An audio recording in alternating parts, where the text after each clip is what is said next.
And we need to get off Donovan Standard Time. Damn it, Suleiman. I don't want to hear this shit. Hey, what's going on, guys? Welcome. Red Morning. I forgot the branding thing, but whatever. It's COVID. You get what you get. Carl, congrats. You made it 30 days. How does it feel? I actually get hangovers now. This was a bad idea. It's got to be good for the weight loss, though. I got to Yeah, admit, this COVID cut's been fun. Well, I dropped like 11 pounds in January. Jeez, really? It's not bad at all. Yeah. I'm down to 187 now. My goal was to hit 185 because I checked all of a sudden I was like at 202 back in October. And I'm like, nope, not going this route. Last thing I need to do is be another fat masculinity coach. Well, to be honest, I think you could pull it off. Then you could stand on the table with a wine bottle in front of a recovering alcoholic and just complete the trifecta. I had completely forgotten about that. That was fucking hilarious. Audience, guys, if you don't know what we're talking about, there's a certain convention in Florida that we shan't be named. And there was this one big fat dude. And for some reason, one of the speakers was like an opera singer. So everybody decided that singing was masculine, whatever. And they're sitting at a table just drinking and having a good time. This one guy, Steve the Dean Williams, I think is what he calls himself. Big shit locker on him. Gets up on the table, starts singing and swinging champagne around. And like Ed Lattimore is right beside him. And I'm just like, oh, that poor guy. Imagine a crackhead's like at the methadone clinic or heroin addicts at methadone clinic. And some guy's walking up with needles in his arms. Just like, yeah, effing right. Wait, what is this? Is Moon Man racist? This can't be. Do you know? Why would they make Saint Pepsi? Why would they make Saint Pepsi a racist symbol? Oh, the Saint logo. Pepsi? It's an artist. He's an artist. It's vaporwave. Like one of the more popular songs that first came out with it was this artist called Saint Pepsi, and that Moon Man Pepsi commercial guy was like the art for his album. Oh, fair enough. But I wouldn't be surprised. It's just an aesthetic 80s thing. I don't know. I was moving the branding to this to kind of that because I like the idea of this is stuff your dad should have told you in 1986, but he was too busy trying to be a good feminist. And so now here you are learning lessons on how to sleep with women from two anonymous dudes on the internet and their Canadian friend. Well, I still think the most hilarious thing this year is how everything has kind of gone tits up. Everything everyone always said has turned out the other way. Is like suddenly we're all locked in our houses. Everyone is working. What's the point of being a digital nomad anymore when you're basically working from home anyway? And then on top of that, like my biggest returns in the market are fucking weed stocks, man. Oh, If dude. anyone would have, if someone had told me like 15 years ago that I would have made the most money on weed and I'd be staying in my house all day, I would have thought I was going to be a drug dealer or something. None of it makes sense, though. Like I told you, I've been doing airline stocks, right? Yeah. And the more they lock down flights, the higher the stock goes. And I don't understand it. So far, my complete ignorance to the market and like sensible investing has been like my biggest strength this investing season. And I don't know why. And I'm kind of worried. I'm not going to lie. Well, to be honest, like I think they're going up because they're anticipating a bailout or some government money. Well, I keep hearing rumors about that, but I mean, why wouldn't you? Canada is kind of nice for that because we have a little bit of national pride with our Fortune 100s. Ever since we sold the Bay to some dude in Texas, government's always got like an expectation to prop up Canadian businesses. So I guess you might as well make stock out of that, right? That's one aspect, but there's also the whole thing that people have been saving up a ton of money, and a lot of people are going travel hungry, and they're seeing the vaccine come out. So you're going to have a lot of pent up demand there when they finally unlock everything. Oh, I can't wait. I knew it was desperate when my girl started talking about going for an all-inclusive cruise. It's like, first off, 80-year-olds go on cruises. What the hell are you talking about? Secondly, I told you, never again am I going to be sailing. Screw it. But now it's at that point. I'll probably end up on a cruise next year. I'll start live streaming. Red Morning cruise ship. It'd be like an Adam Sandler film, except for funny. Yeah, that would be actually kind of hilarious. You're just live streaming from the all-inclusive buffet. You're suddenly like 240 pounds because you're getting your money's worth. Oh, God. Give my passport to somebody else. Oh, speaking of which, I wonder how Stedman's doing. I haven't seen I don't see what he tweets anymore. I don't bother looking, except for rarely when for some reason somebody I actually respect starts retweeting his stuff with like praise, and I just don't get it. Well, from what I saw, last thing I know saw he had a legal defense fund up. Oh, right. Somebody showed me that his GoFundMe, but I heard that got like shut down a week later because they're like, yeah, no, we don't negotiate with terrorists. Yeah, I heard that there was a second one up now, but let's see here. Let's see. Oh, what jeez. it's actually there are actually 34 people who have donated a total of $2,690 to help fund his legal defense. Oh, look at them go. You know what? It's nice when he's down. Actually, I'm not going to lie. I don't want him to go to jail, mostly because I don't want his kid to be messed up and his wife to become another chick that Richard Cooper gets to meme on about single moms trying to find new guys. Those two deserve better than that. That's kind of everything I want. Actually, I should say this. Every time I start having like an inkling of like sympathy, he does some shit to have me go, oh, fuck that guy. Like I remember when Colty first started making fun of his wife for being ugly. And I'm like, man, I don't like Stedman, but that kind of stuff's offside. You shouldn't be doing that. And then Stedman's like, yeah, but Rolo's wife is an easy slut. I'm like, ah, fuck that guy. It's like, how do you make it so hard to be sympathetic to you, you stupid twat? Well, yeah, I just tend to think that, wags are off limit. Yeah. Wait, wags? Unless you're using them like actively in your marketing. Oh, yeah. Yeah, I had that out. Tate kept doing that too. He prodded at me and Jack there. He's like, why don't you guys use your women in this thing? Because you can't. And I'm like, yeah, what? Well, there's no win. If you put your girl up, either somebody's going to think she's hot and start jerking off to her, or somebody's going to think she's ugly and call you an asshole. It's like there's just no good that can come of it. And sure enough, randomly somebody starts ripping into Tate's girl, calling her like a man, a trans thing. And I'm like, I love when tweets come with their own evidence. Oh, yeah, it's one of those things where you can't win. There's absolutely no upside. It's the same kind of argument I've been having with like going full face or staying anon. Yeah. It's like, I just don't see that I have an upside with revealing my face at this point, because it's either people are going to be like, holy shit, that guy looks better than I expected. He only gets success because he looks good.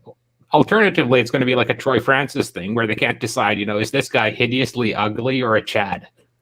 That's kind of why I love Troy's haters. Yeah, because they seemingly can't. Like, you have the two dudes in the same thread, and one guy's going, "You're only successful because you're good looking," and the other guy's going, "You're ugly as sin. You have to pay these girls." How can you take the internet seriously? It's like, how? Oh, I can't wait to get off Twitter. Now that they up the community tab engagement in YouTube, I like seriously want to just leave and go there. And I think once the follower count switch over, I might just leave Twitter except for throwing out links to stuff. It's such a better community. I just love Twitter, man. I know, we'll see. I'm legit building a second account just for the fun of it. How's it doing so far anyway? Your second account, is it going all right? It's up to about 1,000 follows after a month, so it's going slow. Oh, damn, that's not half bad at all. Well, see, I've been stalled at 17,000. The mega guys killed like 500 people on my account and slowly building it back up, but I can only give so many hot takes in a day. I have to say, though, that was like the best thing ever when you had all these Twitter was like, okay, we're banning all the QAnon and Nazi people. And conservatives, like, I lost all my followers. And it's like, okay, so that shows you who your followers were. Oh, I know. That made me laugh so hard. I'm down 7,000 followers. And like, you were bragging. It's like, yes, I only lost 200. This is perfect. This means I'm good at vetting retards. But yeah, no semblance of awareness of it either. That just means you're pandering to people who have a delusional sense of the world. But that's brands on Twitter, isn't it? Everybody's essentially just selling snake oil now. Nobody actually wants to do anything relevant or valuable or good or, I don't know, sane.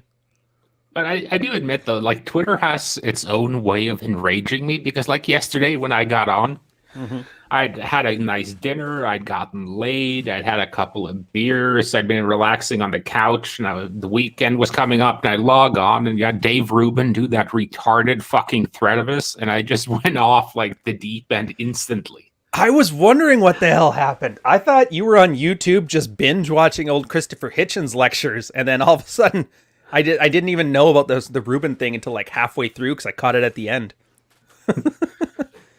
But that's his problem, though. Joe won't take his calls. You know that, right? No, I haven't heard that one. Oh, he started bitching on his podcast. I guess everybody in the intellectual dark web, or whatever, think he's kind of like past his prime, trying to play pandering to too much. He's having like the John Somnez issue. But he bitched for like 20 minutes on how Joe Rogan won't take his calls anymore, and he can't understand why. Well, I don't know. It's kind of like that was one of my biggest like depressions over the last. I saw some good things in the Gamergate movement, but all the people who kind of were punching above their weight class in the Gamergate movement kind of jumped the shark on everything. Of course they did. I bet you anything it's that they bought into their Z-list celebrity fame. I'm almost convinced of that because I'm seeing it again now with the Sphere to some extent. You know what I mean? I think you actually said it way back during our Drunken Wrestling podcast when you talked about buying your own mark. Oh, yeah. I think it's kind of carrying over, though, because you saw the same thing with, like, Cernovich, Scott Adams suddenly being relevant again, Dave Rubin. Whatever happened to Sargon of Akkad, by the way? Oh, he keeps getting banned from stuff. He got sued by some... I don't know, the dark-skinned version of Feminist Frequency, and he won that lawsuit. Now he's on a podcast called Podcast of the Lotus Eaters, where he sits there with another British friend and they talk about politics. But it does like okay, British but politics or American politics? Yeah, of course American politics. That's it, and I'll still never get past it. So he keeps talking about American politics and then using we this, we that. And I'm like, people need to get back into sports, because it's like used to be the 11th man on the field or the 6th guy on the ice, or wait, 1, 2, 3, 4, 5, 6, 7th guy on the ice. They pulled the goalie. The reference still matters. But you know what I mean? And now all of a sudden it's like we talking about MAGA, like we. There's no we. First off, you're British. Secondly, MAGA's not MAGA. Trump didn't pardon a single person at those Capitol riots. There was no we. It just boggles the mind when people think like that. Well, I do think you have a point, though, because I kind of tweeted that out and got a little bit of back and forth yesterday, because I said, you didn't notice that, the MAGA movement turned into a fucking football team towards the end. Yeah. Oh, yeah. And because when you have your complete fucking merch lineup, that's the point where it's gone from like politics to sports. Yeah. Oh, 100%. I would laugh, though. I was looking through some old photos when you did that. I'm like, was there foam fingers? I didn't find any, so thank God you were a little bit hyperbolic there. But fuck, that would have made me laugh so hard. Oh yeah, by the way, thank you, Gregory McGrath. You guys changed my life. Dude, we didn't do anything. You changed your own life. All we did was provide like a little bit of information to help get the ball rolling. You guys need to seriously take more credit for your successes, man. But thank you, insofar as we helped. But since we've done our standard intro, we've shitted on Stedman, we've shitted on the Manosphere, and we've talked a little bit about how stupid politics are. Maybe we should get on topic. I'm going to pull a Stedman here since you pitched the topic. So I'm guessing you want to talk about getting cabin fever from staying in with your girl because you're starting to hate your girl because you've stayed in with her for this long. Funny enough, no. But everybody else I know is. But I was ready for this, man. This is like a deployment, and with the deployment, there's like, if you guys are in the military now and you go on a deployment, make sure you find somebody who's been on like 8 deployments and buddy up with him, because he'll teach you all kinds of like survival strategies to this. Like what, Ryan? Well, funny you ask, Carl. No, I was thinking, okay, he should keep talking here, so why the fuck did he shut up? We're doing the infomercial format. All right, whatever. So there's, I can't remember what they call it. It's like one of those green belt, Six Sigma things, the norming, storing, transforming, performing. Forming and performing, yeah. Yeah. So that generally plays out to when you're in isolation for an extended period of time with other people. At first, you play nice, you kind of have fun. It's like a new environment. You're feeling the ropes. Then a bit of like jockeying for status position, stuff like that. Then you get to the point where stuff starts being polite and starts being real. That's where the fights start. And that's usually at about 6 weeks in. Although, because COVID wasn't just like a strict quarantine, it was kind of closer to 6 months. And then you get to that depression phase. There's always like a 1 week phase where you're just depressed. You don't know why. You just feel it. You don't want to talk to anybody and you're willing to blow things up. And so a big part of our success was just when my girl was going through the phases, like, yeah, this is what we talked about. This is what happens. For this week of depression, I'm just going to leave you alone. Just sit there and sulk, and then you'll get over it. And by Sunday, you'll feel fine. And sure enough, Saturday morning, she's like, that's great. Yeah, that makes sense, I suppose. Yeah, but that's the problem is that not a lot of guys have that. So I'm like, through the grapevine, coworkers, wife's coworkers, or my old friends, and you're hearing about their problems. The wife just starts getting irritated and yelling. They start spending money on stupid stuff. Day drinking starts getting bad. And that's kind of the stuff I was hoping to go in here.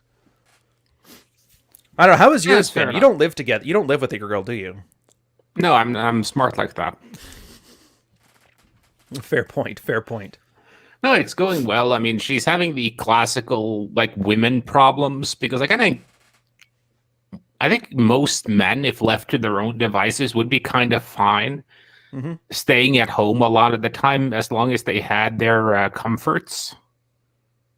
It's kind of like my joke yesterday that if you could come up with a service that would like a mix of OnlyFans, Tinder, DoorDash, and weed delivery, men would never leave their house again. Dude, that you've essentially described Logan's Run. Do anybody else remember this movie? It was like a little cheesy sci-fi film from the 60s. Family Guy makes fun of it. Well, there was this one part where he was a Sandman, basically a runner, went to go kill people that get over the age of 30 and try to get away from the murder machine. And he'd hit this button on his little machine, and then it would just teleport somebody in. And he's like, yeah, I'll sleep with that one, or I won't sleep. It's like basically Tinder, but with a teleporter. And then people would come with booze. At one point, there was a big fat dude. He's like, yeah, no. And that's basically what you're describing. Like, we've officially gotten to Logan's Run level of science fiction, which really sucks because that one wasn't very good. I was hoping for Blade Runner. I want a flying taxi, I can kind of see that. But, Blade Runner still had phone booths. Fair point. Which is kind of hilarious. A phone booth and a flying taxi and a replicant.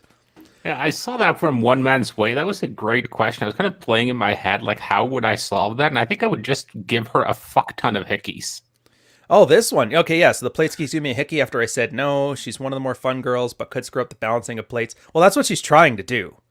Like, I'm pretty sure you know this. A girl likes giving a guy a hickey because it's like putting a mark on him. Having said that, I don't know if it would screw up your other plates as much as you think it does. Girls don't deal with jealousy the same way guys do. Well, it's kind of like one of my plates used to put on a fuck ton of perfume every time she came over to stink up the sheets. It's like a bear rubbing its ass on a tree so you know not to get away from it. Exactly. It's kind of funny how that behavior manifested. Well, that's cute, though. It's like she's at least trying to hook you. That's a good sign. But you're right. If you don't want her to give you a hooky, just, I don't know. You can push her away. It's not hard. But as far as you cutting her loose, it's all about abundance, really. Like, if you're completely abundant, then boot her for any reason.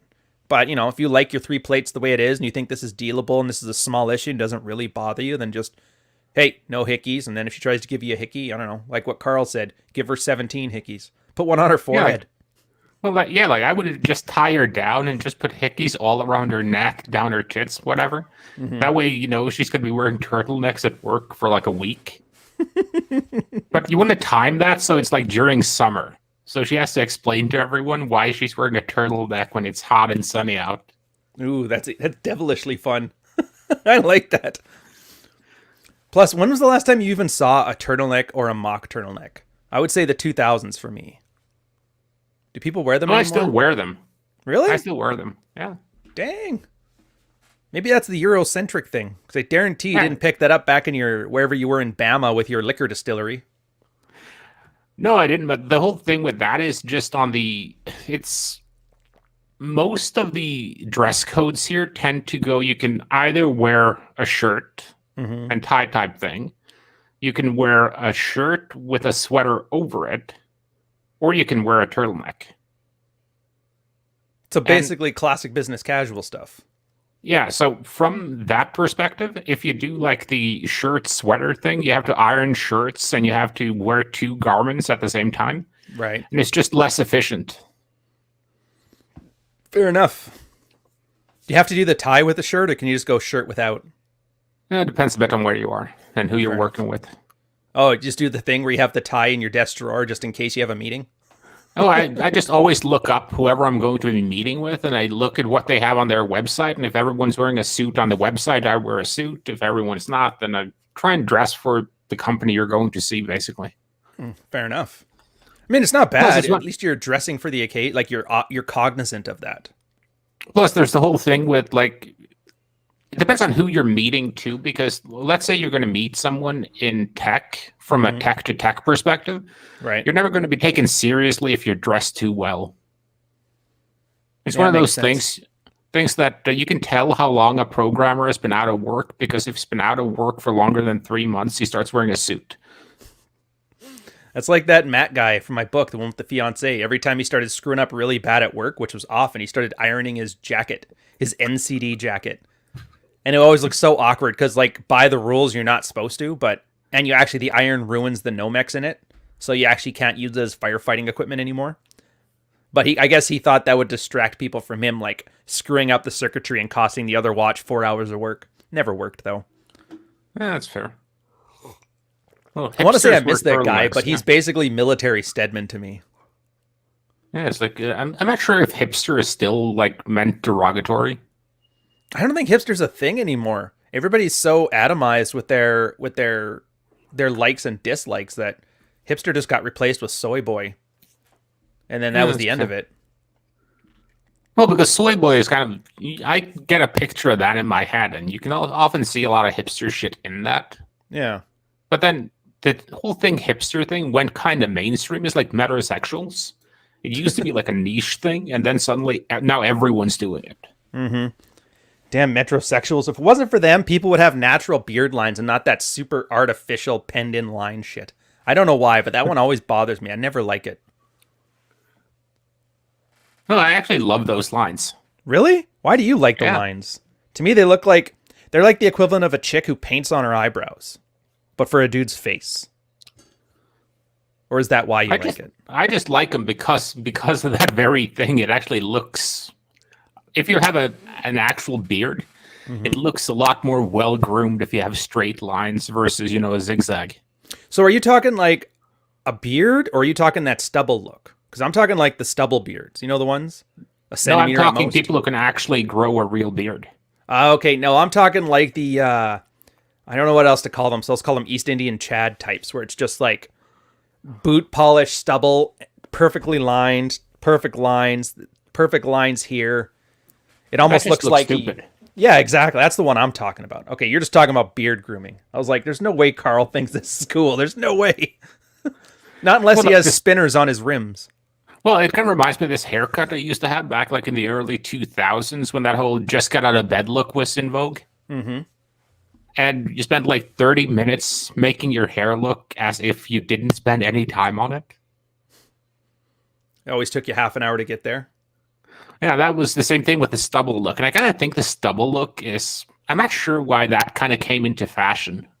Because most men look better with, I would say clean shaven is the worst look. Mm-hmm. But the whole stubble thing, it's a lot of work to keep that going. I tried for a while, and it's always like a perfect, like 2 to 3 day stubble. And then you have to kind of keep trimming it at that length. And that just never worked for me. It grows in too thick. Well, yeah, because then your alternative is you do what I do. Just once a week you do it. So you'd end up a little too long on Sunday, a little too short on Monday, and then the rest is like various forms of good. I will say, though, that is important for, back to the topic, the cabin fever thing, living with the girl all day, every day. These little routines are what keep you sane. And just every day walking in there, even if you don't need it, have your shower, trim your stubble, put on some clothes, just like you were going to a real job. Those routines give you a sense of normalcy and like an anchor point, so that way it's not just treating it like prison isolation. And getting your girl to do that is important too. Yeah, I kind of noticed that one, keeping the regular routines up and not deviating too much, because it's really easy, especially with like, I would say day drinking and pot smoking have been like the two big ones for me. Yeah. Because Pajamas and yoga pants all day is the one for girls. Oh, I don't do pajamas. I do sweatpants pretty much all day and t-shirts. Dude, I've never owned a pair of sweatpants. You know that? Never. What do you use when you work out? Shorts. I can't wear pants working out. I hate it. I don't like the feeling on my calves. It just annoys me. Fair enough. Yeah, I usually work out in sweatpants just on the basis that I have to walk to my gym, and it's too cold to walk without any pants on, and I don't like changing at the gym. Oh, fair enough. All right, to be fair though, I've had the same workout shorts since 2007. I'm one of those guys. It's Buffalo, and I've been trying to find a replacement for them because I know one day they're going to go. They're model 4122. They are black jogging pant kind of material, but they're almost tougher like a canvas. And they have like cell phone pockets with holes in them for cargo things here. They're black. I've loved these things. I've used them forever. I took them on deployment. I've been wearing them. I still have them. The waistband has no elasticity left, so I have to like tie the drawstring. And they're my favorite workout shorts, and I've never seen anything like it. Yeah, I just use Under Armour. Had something they called fight shorts that I like. Oh, are they like polyprop or microfiber? I have no idea what fucking material those things are. Are they polyester or are they cotton? Well, here they're definitely not cotton. Okay, so yeah, do they start to smell like a yak after a couple washes? You know what? I'll go get them and I'll tell you the material, you fucking girl. Dude, I'm telling you, this stuff matters. All right, so cotton always smells good, but cotton gets dripping wet and you have to wash it every time. So it's kind of a pain in the ass.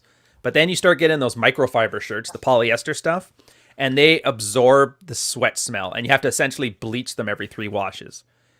So it's not just like, oh, well, the fabric is 100% Egyptian. No. Because then I started noticing about wool, and merino wool workout clothes are just awesome. You go to like Mountain Equipment Co-op and you buy their like undershirt stuff. You can go like 3 or 4 workouts without having to wash it because it just, no bacteria sticks to it. No scent sticks to it. It wicks moisture just as good as polyprop. But then the problem is it wears down faster. So they have this new stuff which has a polyester core, and then they weave the microfiber around it. So you have the strength of microfiber, you have the wicking and the moisture repellent of like polyprop, and you also have like the scent. Fresh and breezy. All you got to do is leave it to hang up to dry. It's the most wonderful thing ever. And yeah. So it's not just me deciding to be a little effeminate about my clothes, man. There's a point to it. Fair enough. I didn't even say what materials they're from, but probably some combo, because they do a really good job at wicking away sweat, and they don't. Oh.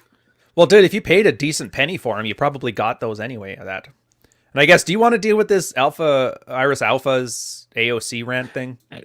Well, I just think it's a mix of things. I think it's part political play, obviously. Mm-hmm.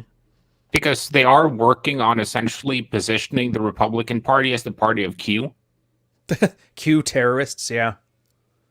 But at the same time, she was in the Capitol complex. She wasn't in the building itself. So I just don't think this is rational in that sense, in that, okay, she wasn't in the building. If you were downtown Manhattan on 9/11, fair enough, you weren't in one of the 2 towers, but you were close enough to get that sense of fear, because fear isn't logical. Right.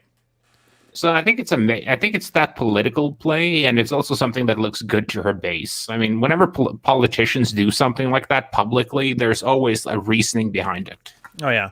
I will admit, though, I'm pretty sure she's convincing herself on this one. Like, I think she genuinely believes it because it's in her best interest, too.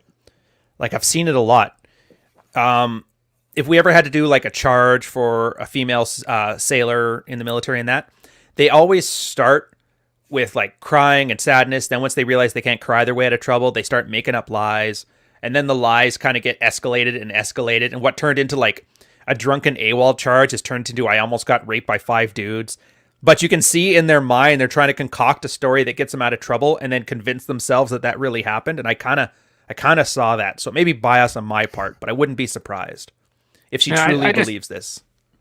Well, I just generally believe that politicians who get elected have a certain level of Machiavellianism innate to them. No, they have to. I will say this though. Do you notice how the best political like commentators are guys who grew up watching WWF? Like you, Razor Fist, or me. Those guys are always like, they understand kayfabe. I think that's what it is. Like you understand it's not actually Hulk Hogan. Yeah, plus, I mean, if you've been around politicians a lot, and I have, you kind of notice that most of us have like a gap between like our public self and our private self. But politicians have a much larger gap. Oh, huge gap. Just on the basis that, and especially if they're in some like, let's take Trudeau, for instance. He represents his entire party. So he has to be aware of what roughly the consensus view is in his own party and present that to the public, which may not be his view at all. Oh, yeah. I have no idea what his views are. I don't think anybody does. Best I can come up with is him being a frat boy. I actually talked about that on a tweet where I was saying, you guys got to stop calling him some soy boy. He's like a dark triad, Machiavellian, and everything you think of when you think of alpha male. And that's your first indication that a guy isn't high value, because when you run into a real high value man, if your first thought is to try and tear him down and be catty to him, it just means you're insecure and you're not there yet. If anything, I would love to get in his inner circle. Dude. He's giving away billions to his friends. Yeah, good point. And you also have to look at, if you look at a show like House of Cards, you start to notice it's a bit exaggerated, but you get to notice those dynamics of surface level versus depth. Yeah. And I think that's actually a good parallel to game as well, in that when you're faking it to make it, you're kind of creating your own game persona. And the goal is to create as little of a gap between that quote-unquote game persona and yourself. Yeah. Well, I always say it has to be anchored to reality, but I mean, just semantic differences here. Yeah, that's exactly what I'm talking about. Anchor it to reality and also make it reflect roughly who you are as a person. Because that means you get... Whenever I hear a guy and he's like, oh yeah, they keep shit testing me brutally. That's usually the guys that have kind of created a huge gap between who they are and who they portray themselves as. And women feel that in their bones, and they can't help but poke at that facade to see what's beneath it. It's like we've been saying this since the start. They may not be smarter than you with your 10% bigger brain, but they will beat your ass with experience. They've been having sex since 13. There's no bullshit you can pull as a guy that they haven't seen 3 times before from a hotter dude. It's kind of like the same thing I had with, I think it was it Rouge, who was really into talking about LMR, last minute resistance? It was either him or one of the RSD guys. I honestly can't remember. It all just gets blended together in source amnesia for me. Because whenever I hear a guy, and this is kind of parallel to the topic, but whenever I hear a guy focus specifically on one topic within game, that's usually because that's either going to be his strength or his weakness. Like Mystery, he focused a lot on amogging and that type of deal because he was a really, really strong at amogging. Yeah. Well, I mean, he had to be. You look at him, he dressed like a clown. But whenever I hear a guy talk a lot about LMR, that usually indicates that the girls he's going after aren't that into him in the first place. Because I've never had huge amounts of LMR. You have it occasionally where you have to slow down and then push forward again, slow down, push forward. Yeah. That will happen on occasion, but not to the point where you have to come up with specific techniques to kind of get around the LMR. Yeah, I'm kind of with you. But I don't know a lot of the LMR stuff. I just knew freeze out, try again later. If that doesn't work, night's over. So I kind of kept it simple. But yeah, I was with you. Like most of the time, by the time you got to that point, there was, unless you did something extremely stupid, you're pretty much in. Yeah, once she's back at your place, she knows what's going to happen. Mm-hmm. She's really not interested in seeing your stamp collection. Oh, you actually do have fish. Yeah. I have to feed them. I thought that was a gimmick. talk about owning your facade, huh?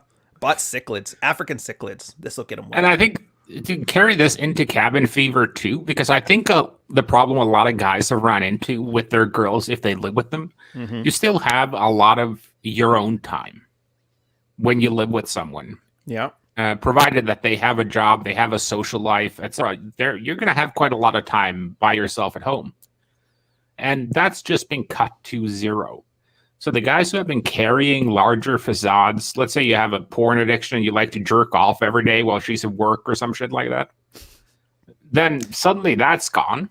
If you were kind of enjoyed being able to sit on the couch and smoke weed by yourself while she was working a night shift, that's suddenly gone. And now she sees how much weed you actually smoke.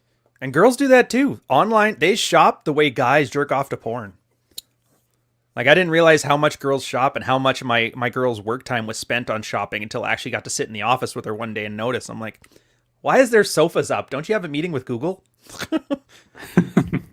But you're right. Like, all of a sudden you really get to know somebody and like get a peek inside their inner life. And I think a lot of people start to understand that my partner may not be as attractive as I thought he was. Well, and I think a lot of girls have been kind of letting themselves go. They're not going to wear makeup when they work from home. They're going to be walking around in yoga pants all day. Yoga pants, t-shirts, that top bun that every girl wears. It's almost like a uniform. My girl has a great ass, so I'm not always in favor of her wearing yoga pants. Well, for me, it's clothes because she has pajamas too, and my girl's been good. She'll wear like lacy pajamas. She won't wear like the granny pajamas because she knows I like them, which is nice. I'm like, little things like that make things worthwhile. But at the same time, I'm like, I really like you in them.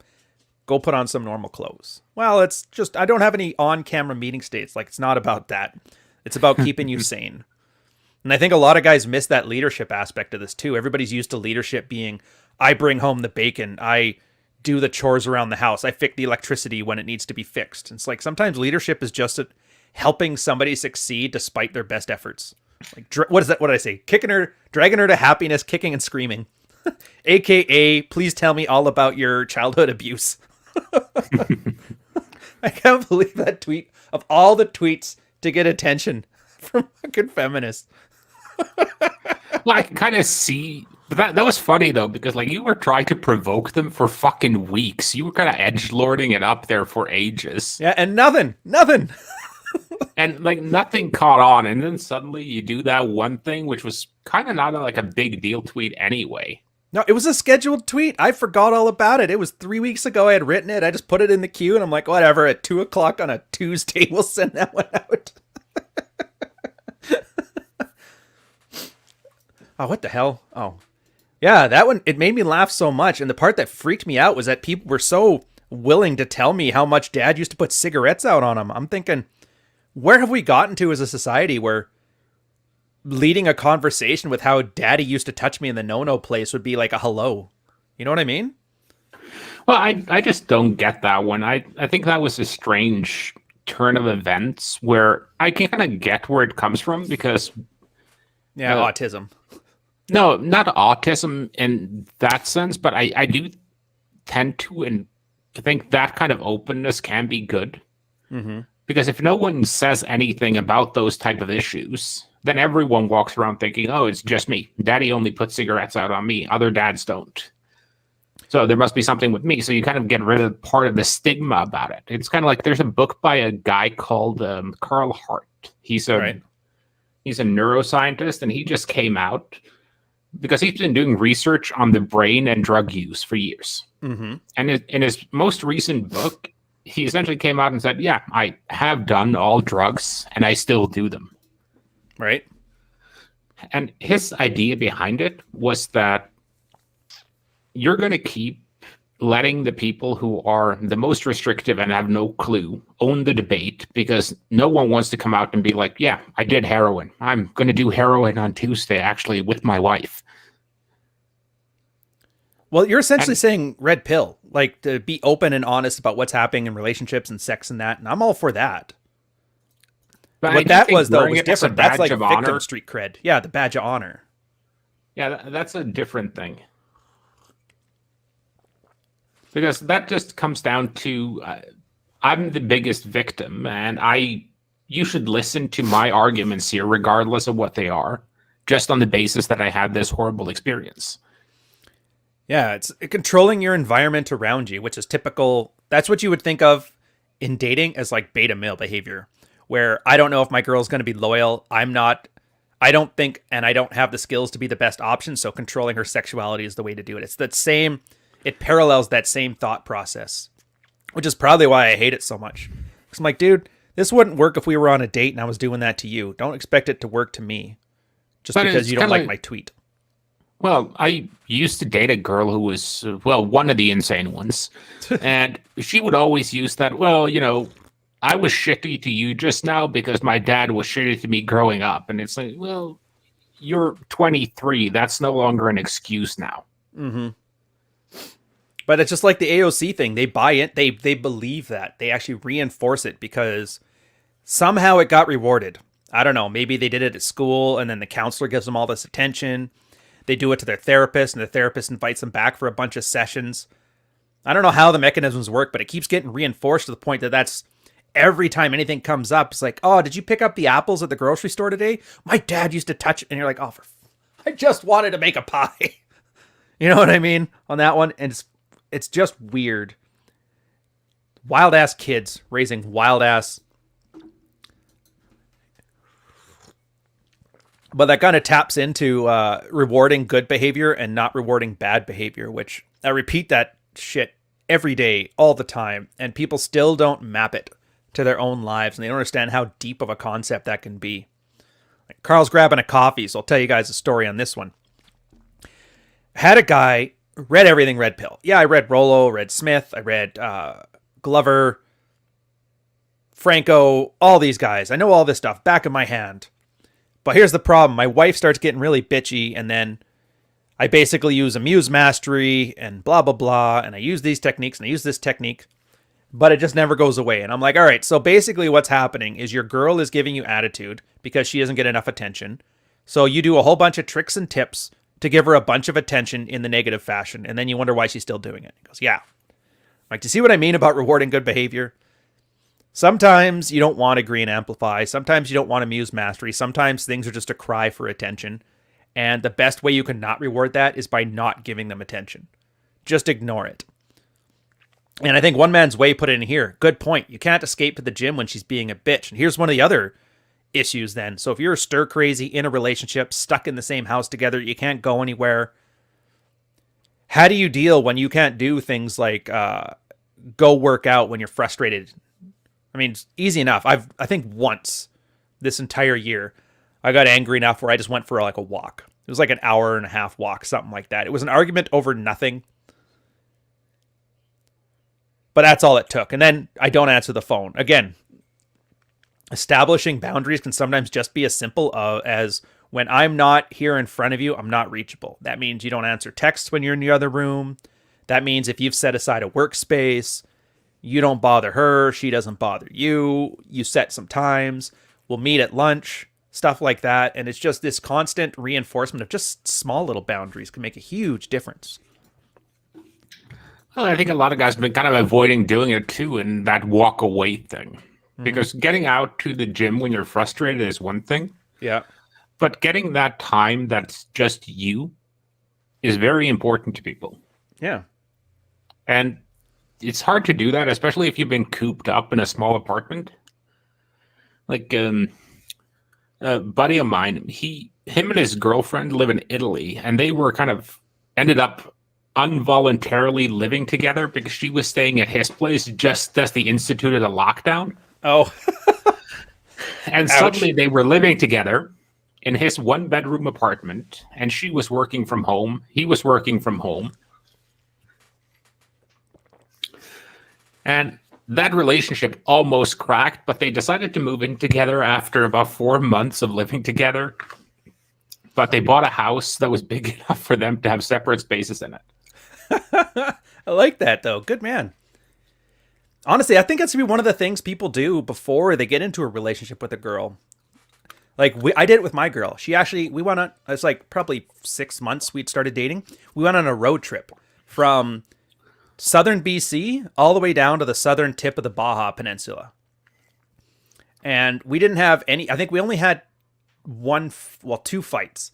The first fight was over nothing, and the second fight was when I don't know what I caught. Some guy from Red Deer made his own tequila, and I'm telling you right now, do not ever drink homemade tequila. You're better off just drinking gasoline. And I don't know what it gave me. I probably caught COVID before COVID was cool. And then I want to go play in the ocean. And I'm sitting there like Homer with his sandwich. Do you remember that episode? And she had a huge fight. How you're just not any fun. Meanwhile, I'm like out in 40-degree heat with 3 blankets wrapped around me, sweating bullets and cold sweats.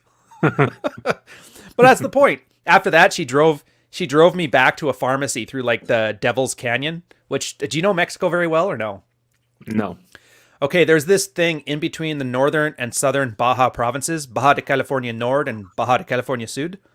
It's called Devil's Canyon. It's this really crappy road that goes over and around this mountain. It made Maxim magazine's 10 most dangerous roads in the world list, which, and you'd always drive. There's no shoulder. Like the end of the road is like the end of the road, and at the bottom you see all these giant semi trucks and that just rusting on the bottom. Has more deaths than like anything, until the cartel took over in Mexico. It was like 3 a.m. and she's driving down this road. Meanwhile, we're getting passed by semi trucks. And I'm like, man, you want to talk about a girl crawling through broken glass to help you out? I think that's hard pressed to find a better option than that one. Yeah, so we have a question in chat here. Wouldn't you say arguing with your LTR is stepping into her frame? I refuse to argue. I say my piece and dismiss her. Well, it depends on your frame. Well, to me, that's sort of also, it's around those same guys who go, whenever there's a problem, just kick her out, man, just ditch her. Well, we live in this house together. We've been married 40 years. Well, she stepped out of your frame once, man. Just kick her out. Yeah, that's what I love the guys. That's right up on par with like 21 lessons that I've learned in my 21 years of life. Like, slow down, man. But yeah, like arguing is a tool. It is hilarious. It's absolutely hilarious. And I know people know, there's a bunch of people we know that talk about it that way, which is fine. Young guys are going to young. If you're just dating a girl for 3 months, I definitely would. But arguing can be a tool like any other. Manufactured outrage is a thing. Like, I'll argue with my girl sometimes over nothing just to like stave off monotony. Yeah, and then there's also a matter of, how you define arguing. That's a good point. Because disagreements and discussions will always be part of our relationship. Mm-hmm. Even if you run that Athel K captain first mate model. Yeah. Sometimes the first mate may notice something you didn't miss, like the iceberg you're sailing towards. Well, that's the whole point of a first officer. It's like a trusted advisor. You're going to have disagreements about stuff. A girl gives you the hot cold treatment. Seems interesting. It's just her way of running game on you. Yeah. And if next day if she treats you like a foreigner, that means you missed your moment. I don't even mind that though. You only ever see it from guys who've been married over 10 years. Like, what do you do when she gives you the silent treatment? It's like, I don't know, go fishing, sit down, read a book. Like, thank you. You know what I mean? Because girls kind of know, so many guys are validation seeking that the silent treatment is akin to kicking them in the balls. And it only works, like most girls' tools only work if you give their weapons power. If they cut off sex, it only is a weapon if you let their sex be a weapon against you. If you don't, then you don't.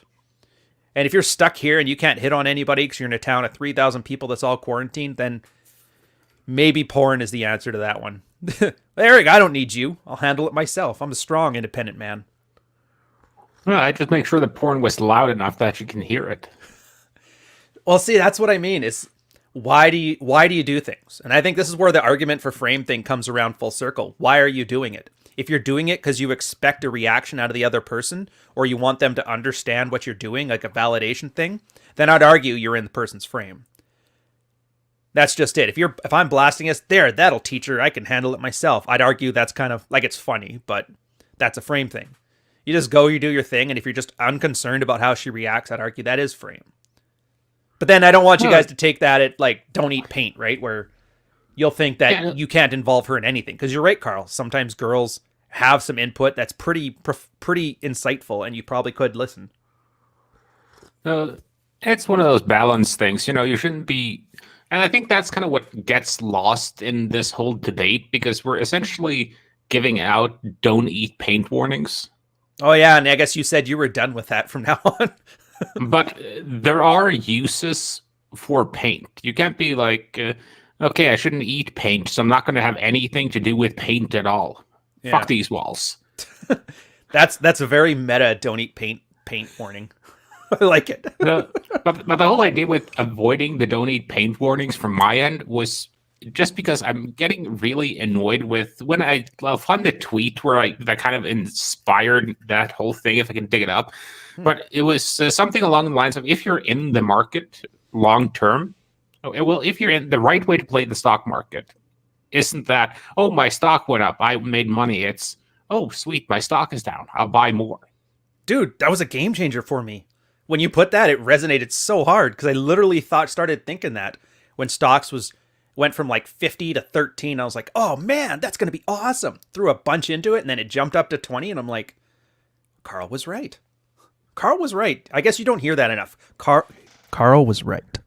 Well, the whole point with that's the kind of tweet where you get 1,000 actuallys in the post under, and you have to be like, oh yeah, I mean, if you like the stock, not if you hopped on GME because that was a Reddit trend, or if you're way in the money and you're just holding on and you think it can't go anymore, then you shouldn't be happy when it goes down, because then you missed your natural exit point. But for the most part, if you like it and you think it will do better and it's undervalued now, it dropping even more just lets you get a lower entry point.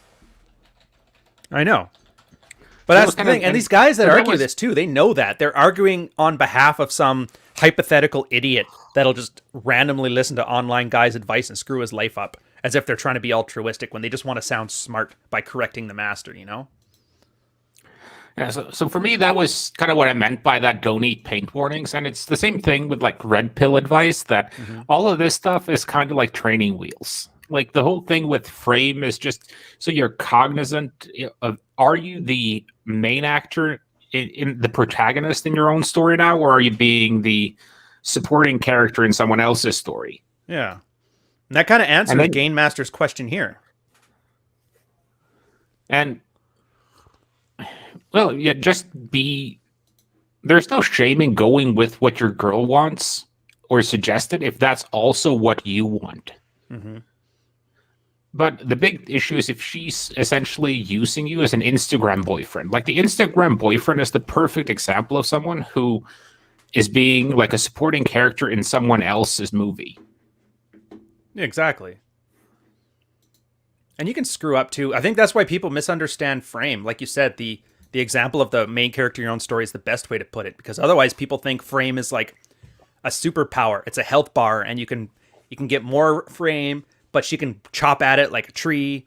And what happens when she gets your frame down to 10% and then she pulls on a massive shit test? It's like, frame isn't something you have. It's who you are. Like, you can't not have frame unless you're codependent. Well, for me, it's like, I'll bring up an example here, because I'm very conservative when it comes to money. I have a few things I like spending it on, but I prefer to save as much as I can and put it into investments. And that's just long-term thinking, so I can stop working when I'm like 45 instead of working until I'm like 85. Well, see, yeah, for you, money's not fun tokens. There's a physical goal to getting numbers in that bank account. But to my girl, money are fun tokens. To every girl, money is fun tokens. I hate to tell you. But as long as she's making her own money, I'm not gonna bitch at her about what she spends it on, even if it's stupid. But a lot of the time, she spends it on me, which is good because then I can save even more money. But anyway, whenever she brings something up, and she's like, "We should buy this," and when girls say "we" about something, they mean you. Yeah. And whenever she brings up one of those, I just kind of kiss her kind of condescendingly and being like, and that's why we're going to have completely separate finances. Which is probably some of the best relationship advice you can give a guy, by the way. Keep your finances separate. Like, I don't know, out of all the things, I'm surprised more guys don't say that. In fact, I should do like 7 videos on that. Keep your finances separate. Because money just disappears when you do joint. All of a sudden, it's like I've watched girls nickel and dime their husbands and boyfriends out of like $10,000. No idea where it went. It just disappeared. Maybe one extra makeup kit in the counter, you know? Yeah, it's those kind of things. And I think the good thing too, like if let's say you live with someone or you buy a place together, the right way to do that is to have, even if you're married, the right way to do that is have a contract between the two of you about the ownership of the house, set up a separate account where you both pay in what's going to the mortgage payment that month. Yeah. Oh, that joint one is perfect. Bills, everything that involves both of you putting into something. Then all you have to do is put money into there. You have a set amount. So if your girl, for example, is bad with budgeting, you do the budget once, come up with a number. Say $2,500, $2,507. Every month, $2,507 goes right in there. We can do it together as like a happy couple. And then as long as that's handled, you can piss away the rest of your money and it won't matter and it won't cause issues. And it avoids so much conflict. So much. Yeah, and I think that's a good way of going about it, just on the basis that I read that one of the main things people argue about is money. Yeah. And people have different approaches to it. And when you have, if you both are frugal, that could be a good thing. But it could also mean if you're both like to splurge on different things, that can be a bit of an issue too. Yeah. Or even little things, a surprise birthday gift. It's going to be hard to do that with joint finances. Ruining your own stupid plan to give a nice beta gift of flowers one day, you know?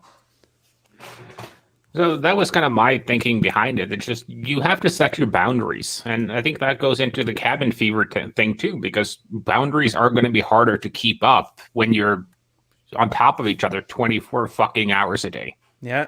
And that's the beauty. It's not hard as in a way a guy would want it to be hard.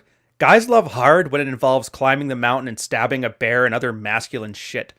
In this case, when you say hard, I take it to mean consistent, which is weird. In a space that's full of autism and ADD and OCD, you figured consistency would be like in spades. But no, guys are horrible at being consistent. And don't get me wrong, I'm bad at it too. My dog, 1 out of every 100 times, is able, like he can reach the first 3 inches of the counter space on a kitchen. Out of every 100 times he goes in that kitchen to look, I'll leave a piece of food just close enough that he can swat it off and eat it off the floor. But that's all it takes. 99 times, nothing. And he gets it that one time, and then instantly he's reinforced that if I just try hard enough, I can get there. And that's the same with a girl pushing your buttons. That 1 out of 100 times that she basically pisses you off with something, she'll try it every time. Well, it's the same thing, with dieting. It's really simple, but it's hard because you just have simple, to eat not less easy. Calories. Well, you just have to eat less calories than you burn, but doing that consistently over months is difficult. Yeah. And it's crazy how simple it was. It's like, I think you were the one that put me on it. Just count your calories, eat a little bit less, you'll be fine. Because I was trying intermittent fasting and all the fancy shit and maybe protein shakes. And you're like, no, just keep it simple. Girl and I did that. Like, she's down. We lost our COVID weight like a month and a half into it. Now I'm at the point where like I'm at 187 now. I haven't been 187 since college. So I know I've lost some muscle, but I mean, I'm getting older too, right? But that's all it was since October. Just eat reasonable. And if I had to drink, stick to distilled liquors and away from beer. Well, that was kind of like the same thing because AJ Cortez of all people put me on that. What?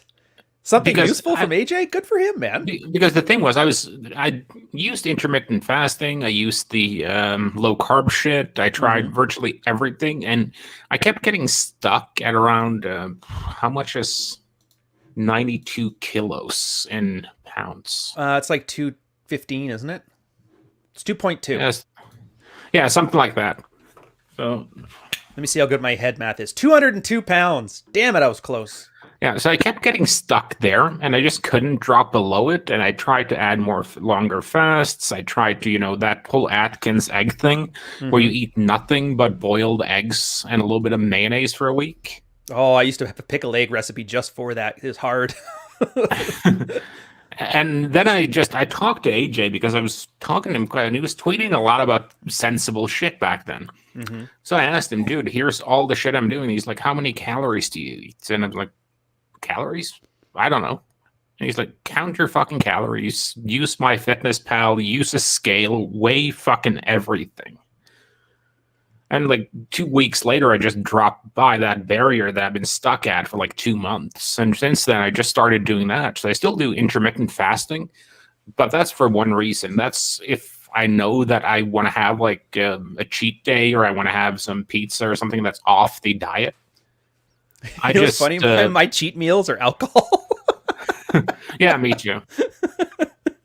I know every martini is about 96 calories, and if I want to have 3 in a night, that means I got to cut 300 calories, so I'll have a very light lunch.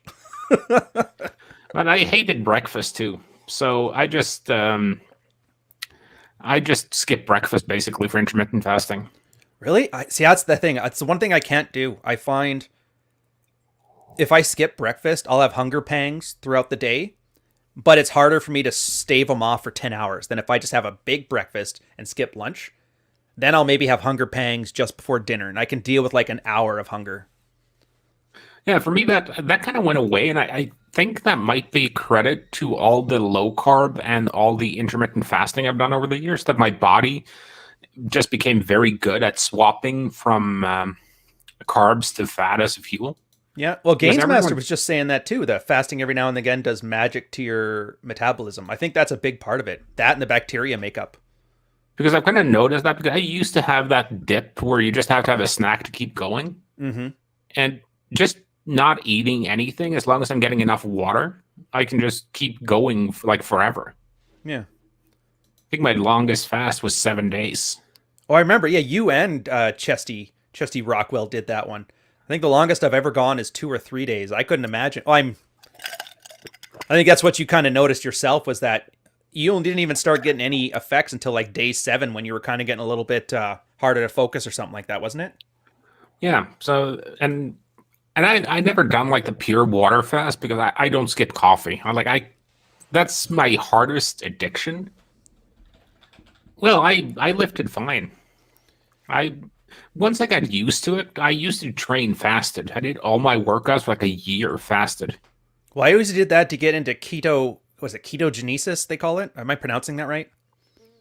Ketosis. Yeah, ketosis. Because your body, how did the math go? And you're going to correct me if I'm wrong here, I hope. Yeah, you love correcting me. Your body has a certain amount of glycogen stores in it, something like 2,000 calories worth. And so when you fast, if your body needs like 2,500 calories in a day, after that first day, your body ends up in a keto, starts burning fat instead of thing. That's the whole point of intermittent fasting. But if you do a heavy workout that burns like 300-400 calories, you're essentially speeding up that process. So usually at the very start of a fast, I would lift very heavy, and then it would just amplify it. But then you get that weird metallic taste in your mouth, you know? Yeah, but that metallic taste, you get used to that one. Yeah. But that was my way of knowing when I was in ketosis, was that. But I've always kind of been like, my preference for eating, like I've hated breakfast. My parents used to force me to have breakfast. So daddy issues are why you skip breakfast now? No, so once I moved out when I was 15, after that I've just never eaten breakfast. Oh. I just have black coffee and 1 or 2, and I drink a lot of water all through the day. So I just have water and coffee in the morning. Fair enough. And then I go until about noon, and then I eat something. But then I usually eat a light lunch, and then I eat a huge ass fucking meal for in the evening. Yeah. And hey guys, like, we're going to tying this back to the subject too. This stuff is really helpful for your cabin fever relationships as well. Because this healthy lifestyle stuff, it just sounds very simple and very routine. Yeah, it bids routines. So you have like a stable life to start with. But I'm sure you guys have noticed this. Anytime your girl is angry, 90% of the time, it's because she's hungry or she needs a nap. The other 10% of the time, it's because you slept with her sister. That's all I'm saying. And even then, those ones are pretty easy to manage. So just keeping this like diet stuff on point keeps everybody's hormones in check. Less fights will start up. So it's more than just cutting weight. Plus, you look hotter. People argue less when they look hot. Something to think about. I usually joke with my girl that the first three things we should do when she comes over is we should get some food in her. Mm-hmm. She should have a nap, and I should dick her down because she's always the most pleasant when she's been fed. She's had a nap and she's gotten dick. Then she's peaceful. Yeah. It's funny how simple it can be if you really want to make it simple. As opposed to, what was that one tweet? I don't remember who put it out, that where have a relationship meeting. discuss the state of the relationship like it's the Do you know the one I'm talking about? Yeah, I know the one. It's like you have like a state of the relationship address. I couldn't help but laugh. Somebody in my mentions too, he's like, yeah, there's a bunch of like female relationship brands out of South Africa talking about this, spreading the word. I'm like, that's the second worst idea that's ever come out of South Africa. What was the worst one? Oh, I don't know. I know the one. I know the one you're thinking of, but I think that might have been a bit of a good idea when you see the state of it now. Yeah, fair enough. Anyway, but Jack, yeah, I used to drink salt water, and I also took potassium tablets when I did the 7-day fast. Really, salt water? I don't know. Maybe it's the sailor in me. That was kind of the one thing they told us was never drink salt water. What's the benefit of that? The reason you're doing it on a long ass fast, you're not supposed to to do one. Don't eat pain warning. Don't make it a habit to drink salt water unless you're doing long fasts. I hate that that's actually a reasonable warning to give out on this cast. But the whole point with drinking the salt water and taking potassium pills is that your body can manufacture most things it needs in terms of vitamins, minerals, and so on from what's already in your body, because you're kicking in autophagy, or however you pronounce that. Yeah. That starts recycling things. But with salts, you need to take in, because if you don't have enough salt, that ties up liquid. So you need to take in I usually did like a gram of salt, right, just in water. And the potassium tablets is that because you piss a lot of this out. So you piss out all your salts and all your potassium. And that's why you need electrolytes. So that's basically salt and potassium. See, that makes sense. When I was a kid, my best friend, Will, he lived on a farm that was just on the other side of town from my farm. And whenever they had to go hay bale season, throw hay bales around, you're out in like 25, 30 degree heat, or like 100 degrees in American units. And he would sweat so bad that he would get like salt crusts around his face from it. And so what they used to do is just have salt tablets, or like they'd break off a chunk of a salt lick for cows and just eat that. And we always used to eat that during hay season. But that was just because we sweat out so much salt, we wanted to put some back so you didn't pass out. Yeah, so that was kind of the plan behind it. So I looked it up before I did the long one, because doing like a 1-day fast, you don't have up to 3 days. I'd say you don't have to do anything special.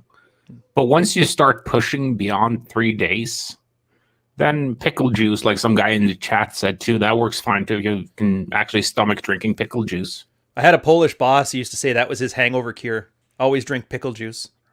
Oof. That's a Polish thing. I don't know. Best I can say is I make my martinis dirty, so it's kind of the same thing.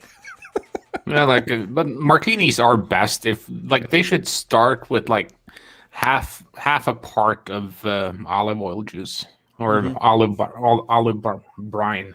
Yeah, olive brine. Even with the sweet, that's the other one with Gibson's too, with the sweet onions. I find even a little bit of that sweetness to it is good. Either or. Oh, but that's the beauty of them. I mean, it's the only mixed drink where you mix booze with other booze. I think it's perfect. Yeah, so 1 gram, and I just did a glass, like 4 deciliters. But it kind of depends on like how hardcore you can go, because just doing like a shot glass of salt water might make you puke. But I mean, how hard would it be if you're doing one of those fast coffee? Do you do coffee on the 7-day fast? Like, does that count as calories? I know there's like 5 calories in a cup. Not in my world, there are no calories in coffee. Okay. Because if you have bad coffee, just a pinch of salt usually turns bad coffee into drinkable coffee. So I can see that being good enough. I can't imagine you need to measure out the salt intake in a weight scale, you know? Now, I just did that because I found this plan that said, take 1 gram in water, but taking it in coffee is probably smarter. Yeah. Well, that was always my go-to because the ship, they always cheaped out on two things, which I think are unforgivable: coffee and toilet paper.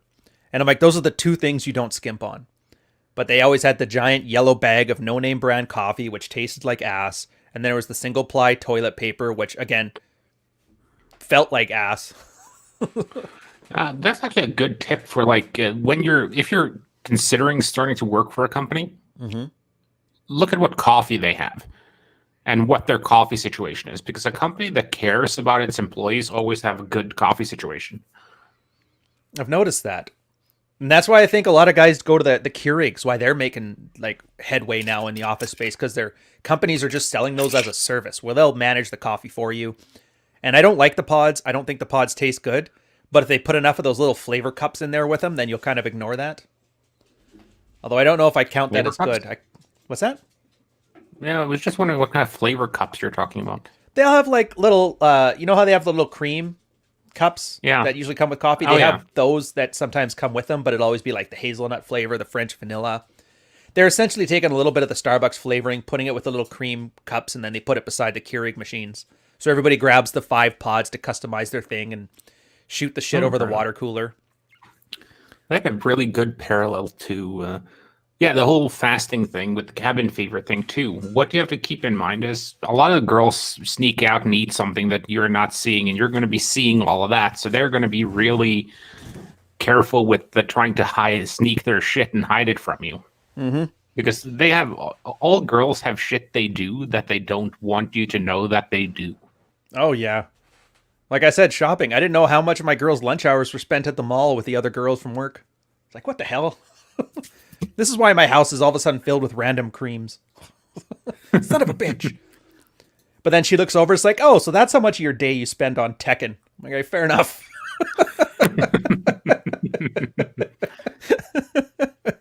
Some days I'm just not in a writing mood. Get off my ass, woman.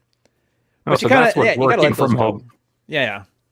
Well, you know what? I'm burst. Burst activities. You get 4 good solid hours from me today. I can either spend the other 4 hours like slogging over 10% productivity, or I can just enjoy myself and then maybe get an extra burst out of it later on in the evening. Yeah, that was kind of like the debate or discussion I had with my girl, because she was hanging out at my place for a couple of days. Mm-hmm. And she suddenly realized how little I actually do in a day. Because I always used kind of the excuse when I didn't do shit around the house that I was supposed to do, that, oh yeah, I've just been swamped at work. And she's like, well, you didn't hang that picture. And it's like, yeah, I've been swamped at work. No, you weren't. I've been watching. You were sitting there gaming all the way until lunch. It's funny how often that is the case. But that's the other thing too. You kind of, the work from home thing, a lot of people have like supreme guilt over it. And like, again, that's another thing leading the relationship. Like same thing when I first started working from home on this thing is you pull the exact same 8-hour workday you would at work, but you get it finished in like 4 hours. And then you feel guilty because you're like, no, I should be working the full 8. And so you end up working more and longer. But working is just sitting, staring at a spreadsheet. And then you end up pulling 12-hour days or 13-hour days to feel like you're putting in the right amount of effort. And it's there's like this old kind of saying that, you know how long it takes to accomplish a task? Oh, as much time as they give you to do it? Yep, exactly. And a lot of people, you get paid for a 40-hour week or whatever, but most of the time you only have enough to fill like 20 to 30. Mm-hmm. But then you have those peak weeks where you're pulling like 50 or 60. Yeah. And yeah, burning yourself out because of the guilt of not working as hard as you think you should be is the best way to be completely non-productive during those burst times when you need to work. So that's why I'm a big fan. Same as like sleeping. That's the other thing, sleeping. A lot of people have sleep problems because of the working from home thing. And if you can't sleep, don't sit in bed with your girl not sleeping. Get up, go do something else. You want to establish that the bedroom is just there for sleeping and fucking. And if you can't do either one, then get out and go do something else for half an hour. You already can't sleep, so what's the difference? Although, hey, plumbed a refrigerator water line at the Keurig at work. You can fill it up with the turn of a valve. Dude, that's pretty clever. Look at you.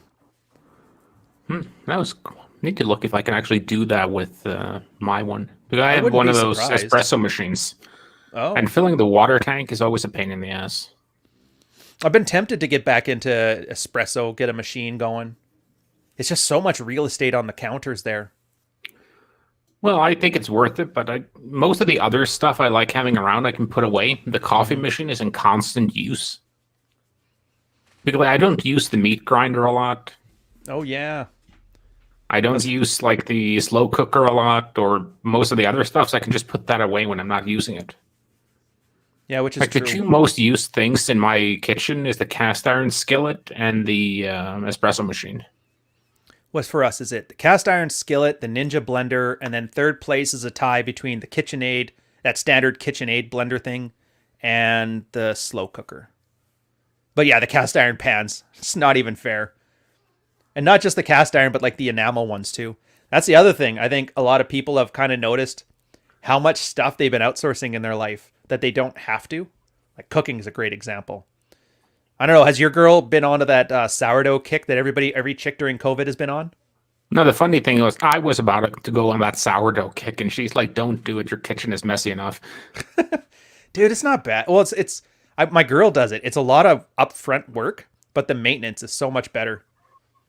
But it's not as much work and mess as you think. It's just like No, my making a thing is dough, just, but just a lot of waiting. yeah, I don't eat a lot of bread though, so it would be kind of pointless for me. Well, that's the only bread I eat now. I refuse to have store-bought bread in the house, and my girl's pissed. She's like, I never should have started this. So I'm like, hey, what are you doing tomorrow? Make a sourdough loaf or two, damn it. She thought she was all clever, got some enameled Le Creuset stone, cast iron ware. Oh, we can do this for sourdough. I'm like, sounds good. Shit. Well, that's kind of one of those things too. I think that will come up with the cabin fever when you kind of built up an expectation, and now during the lockdown, you're not able to fill that expectation. So, like your girl with the sourdough, for instance, it's not like she can say that, "Oh yeah, I don't have time. I'm too busy at work." Bitch, you Yeah. were looking at couches during your entire lunch hour. Well, and that's it. Everybody's being honest now. And I think that's where a lot of the cabin fever stuff, it's not even, I'm going crazy. It's just people realize they have to stop lying to their spouse. You can't say, you can't make an excuse. Oh, I'm busy at work. You're not busy at work. I don't have time to make this. Well, technically you do. So people actually have to focus on making their wants explicit, making their boundaries explicit, and no more lying to each other, even the little white lies. And I think that level of brutal honesty is a little bit too much for some people.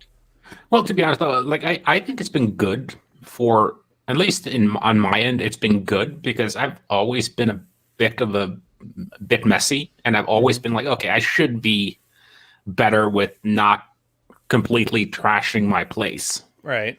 Yeah, same. And now I kind of have to keep it to a higher standard. And now it's become to the point where it's become a habit to like wipe down the counters more often, to put shit into the dishwasher when I'm done with it. And I think those things are good because those have actually helped me become better. Yeah. Because I like it when it's neat and clean around me. It's never been high on the list of priorities. Plus, sometimes we have to on ours too, even if I don't feel like it. Like I have a meeting tomorrow where I got to have the camera on. All right, well, got to clean up the kitchen behind you then, I guess. All right, there you go, buddy. Why can't you just use that broom closet you film your videos in? Because I'm using the broom closet I film the videos in. And plus, I guess it wouldn't look good when she's sitting there in a meeting with Google or something. Yeah, What are bottles the of fuck booze files behind about? her. Exactly. No. The only way this would be worse if I had that old 1980s mechanic poster of chicks with their tits hanging out there. Always set on like June 1985.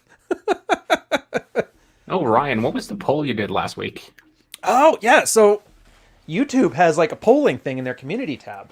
And I kind of like the idea of, I put one out. Since COVID started, has your sex life improved, stayed the same, or dropped off a cliff? And I have a feeling what you're thinking in your head is exactly how it played out. 20% Smash City. Pareto principle. About 40% was about the same, which I should have specified whether that meant still not getting any or still getting the same amount I was getting. And then the rest were dropped off a cliff. But it's just kind of funny. I liked it because then guys can swap notes. So you know, where do I stand? You know what I mean? As opposed to, if you're not a millionaire with a Lamborghini at 6 feet tall, why are you even trying? Well, I'm like, well, let's just run a poll. Ask every guy, how tall are you? How much sex are you getting? And everybody will find out. It's like, oh, 5'10" guys are just fine. But yeah, 20% doing well, 40% the same. The rest fall off a cliff. And the guys that were falling off a cliff, they actually had some pretty good insight as to why. So guys aren't stupid. They know why they're failing. But it's good. It lets you know, okay, so I don't need to fail. Most people aren't failing, and it's a fixable problem, you know? Yeah, but I think it's good to have those kind of polls too, because if you think it's happening to everyone, then you're not going to have the incentive or the idea of, oh, this is something that should be fixed. Yeah. Well, that's the kind of thing that's why I kind of like, because like you've obviously seen from my Twitter feed, I want to stab the manosphere about 18,000 times in the face right now. But it's these type of things that actually makes me think, okay, maybe we should only stab it about 17,000 times instead. Exactly. But that's why I love Delicious Tacos. And even with him, he's basically doing his brand persona as like the Hank Moody of the sphere, even though he hates the sphere. But at least he's being honest and bringing up stuff that everybody kind of can relate to. And not every guy is just sitting there like, I should be an alpha male all day, every day, without fail, and not go to jail for it. Oh, those guys are definitely struggling with cabin fever now. Oh, yeah. Can you imagine those guys staying at home with the girl when they've put on this facade for months? I'm picturing it right now. Just having an argument. Babe, I'm going to live stream about being top tier. Stop doing that. Just screaming at him in like a Midwest accent. Then he turns on the camera. What's up, YouTube? Ready to be Alpha Male 2.0? Get with me. You can't get testosterone replacement therapy anymore because it's not considered an essential service, and you lost all those hard gains you got going. You can't run a marathon because it's January and everything's closed.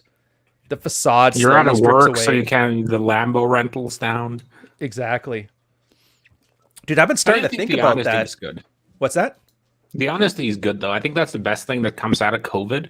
Yeah. Is that you have like two kind of people. You have the ones who are still trying to keep the facade up, and those are fucking hilarious. And then you have the people who are like, you know what? Fuck it. This is boring. Yeah. And then you have the people who, like the guys in France, like 81 people caught by the police in the middle of an orgy. I like that. Well, you make it illegal to meet with people. Well, if it's illegal anyway, we might as well have an orgy. Well, I do think that because that was kind of like the thing I've been kind of thinking about with a lot of things, that once you're breaking the law once, it's kind of like the when people argue with guns, like less people would get killed if we had less guns. Like that, some guy's sitting there like, yeah, I'm gonna kill that motherfucker. I can't get a gun, damn it. Yeah, I suppose Britain and the U.S. are kind of interesting in that regard because Britain has very strict gun laws, but they stab the fuck out of each other. Well, that's just it. It's like the side issue. Like the issue is that people want to kill each other, not that they don't have a weapon. Well, you know, in British culture, glass can actually be used as a verb. Oh, is that for stabbing a guy with a bottle at a soccer game? Yeah, you glass someone. What happened to your face? Oh, I got glassed at the Millwall game. Jeez. But plus, isn't that the whole thing with the U.S.? Most of their gun deaths are either suicides or gang members. Yeah, pretty much. So pretty much, yeah, that you can have as much restrictive stuff as you want. All you're going to do is increase hangings in garages. And that's no way to go, man. My uncle did that. When my dad died of lung cancer, or not emphysema, but whatever the lung condition is, I'm drawing a blank right now on it. But he got the same diagnosis, and he's like, yeah, I'm not going out like that. And so he hung himself in his garage, and my aunt walked in and found him. To be honest, though, if I was going to kill myself, because I saw this interesting study, like women tend to, you know, slit their wrists in the bathroom, in the bathtub, because they don't want to leave a mess. Right. If I was going to kill myself, My goal would be to do it in such a spectacular fashion that it made the news. Get your nuts bit off by a Laplander. That's how a man gets to go. Well, to be fair, isn't that every Columbine shooter what he does? Well, if I'm going to die by cop, I want to make sure I make the news and get a documentary put out on me on Netflix 10 years from now. That would So be it kind of technically epic. is the masculine way to go. Write But it's yourself a kind of a manifesto. digression, though. A little bit.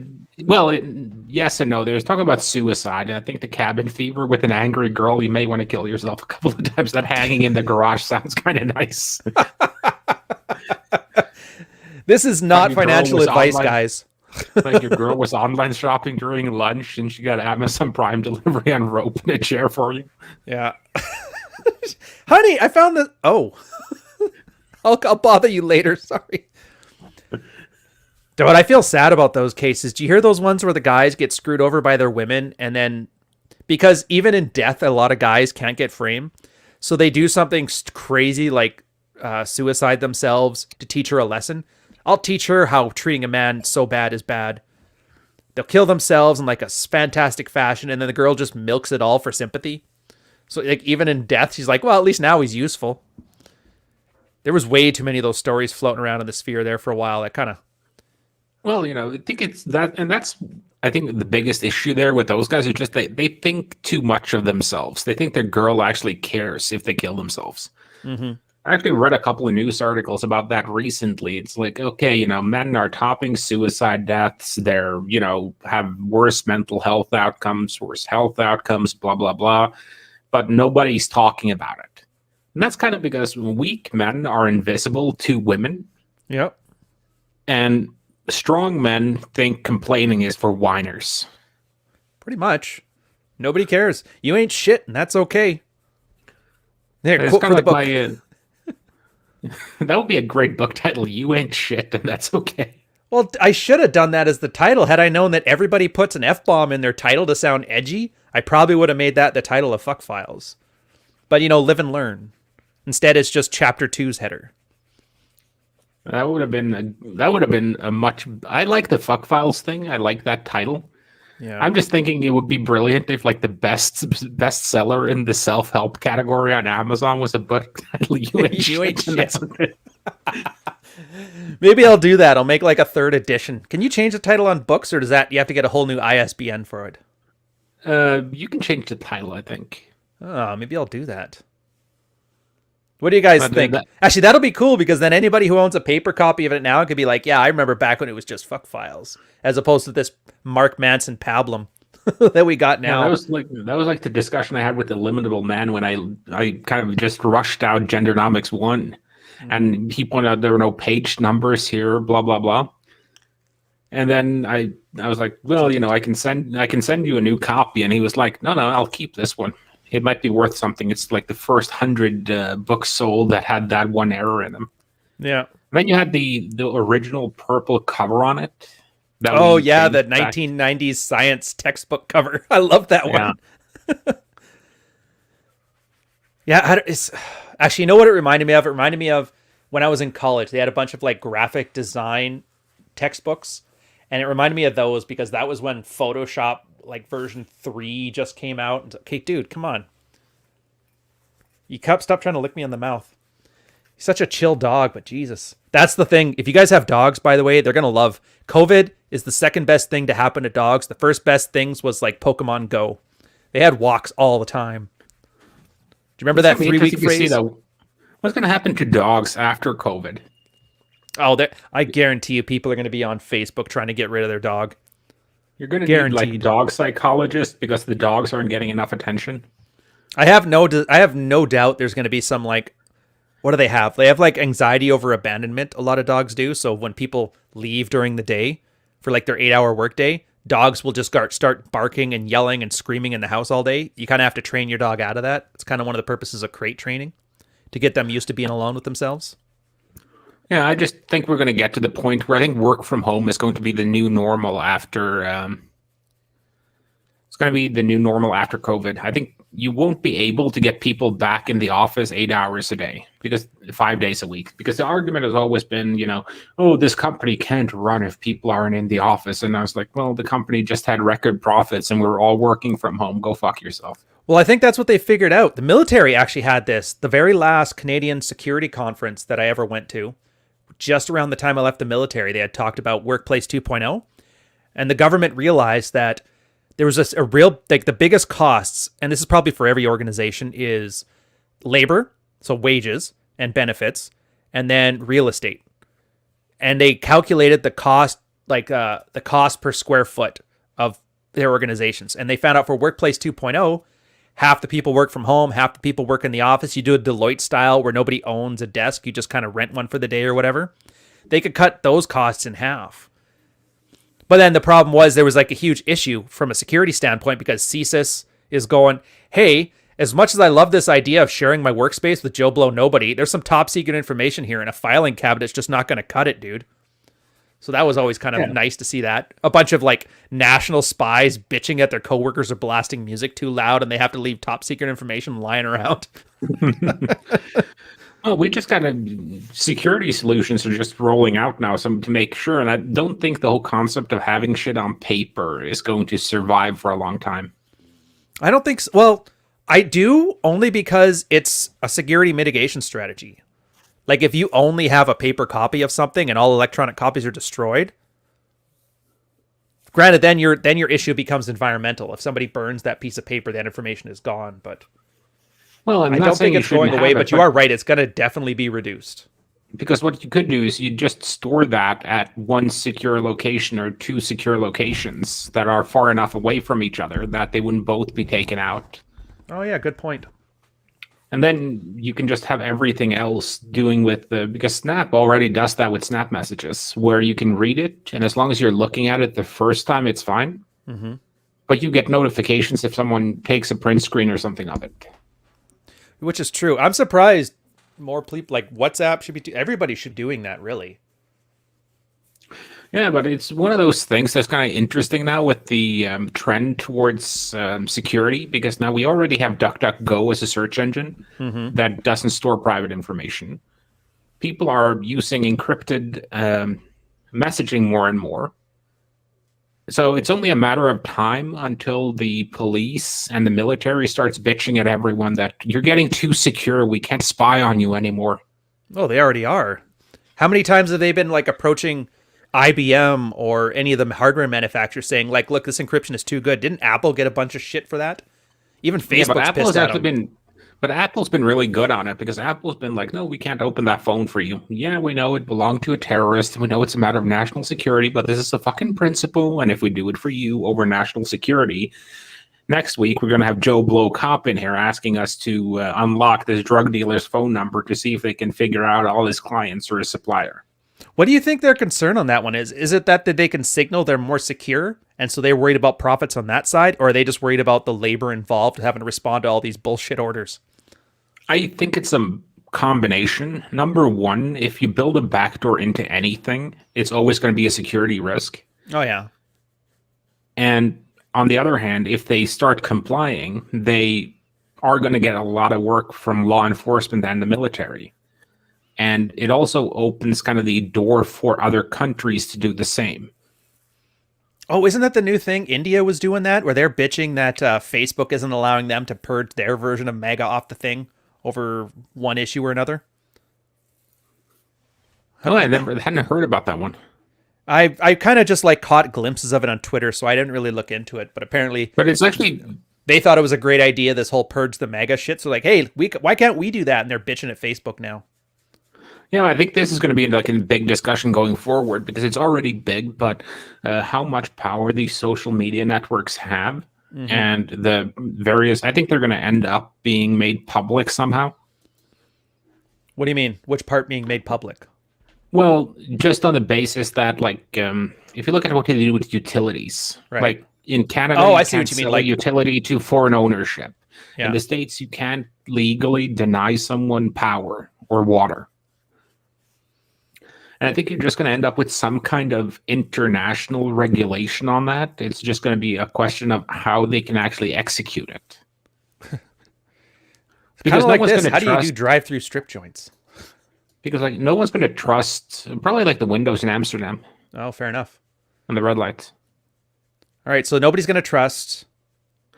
Well, what I was going to get at is no one's going to trust. Like you already have that going with the Huawei and IBM and all the different manufacturers of things. Right. That well, we're not going to trust equipment by Huawei. We're not going to trust equipment by IBM. So you're getting like two parallel internet infrastructures because China and Russia are doing all their own shit. Mm-hmm.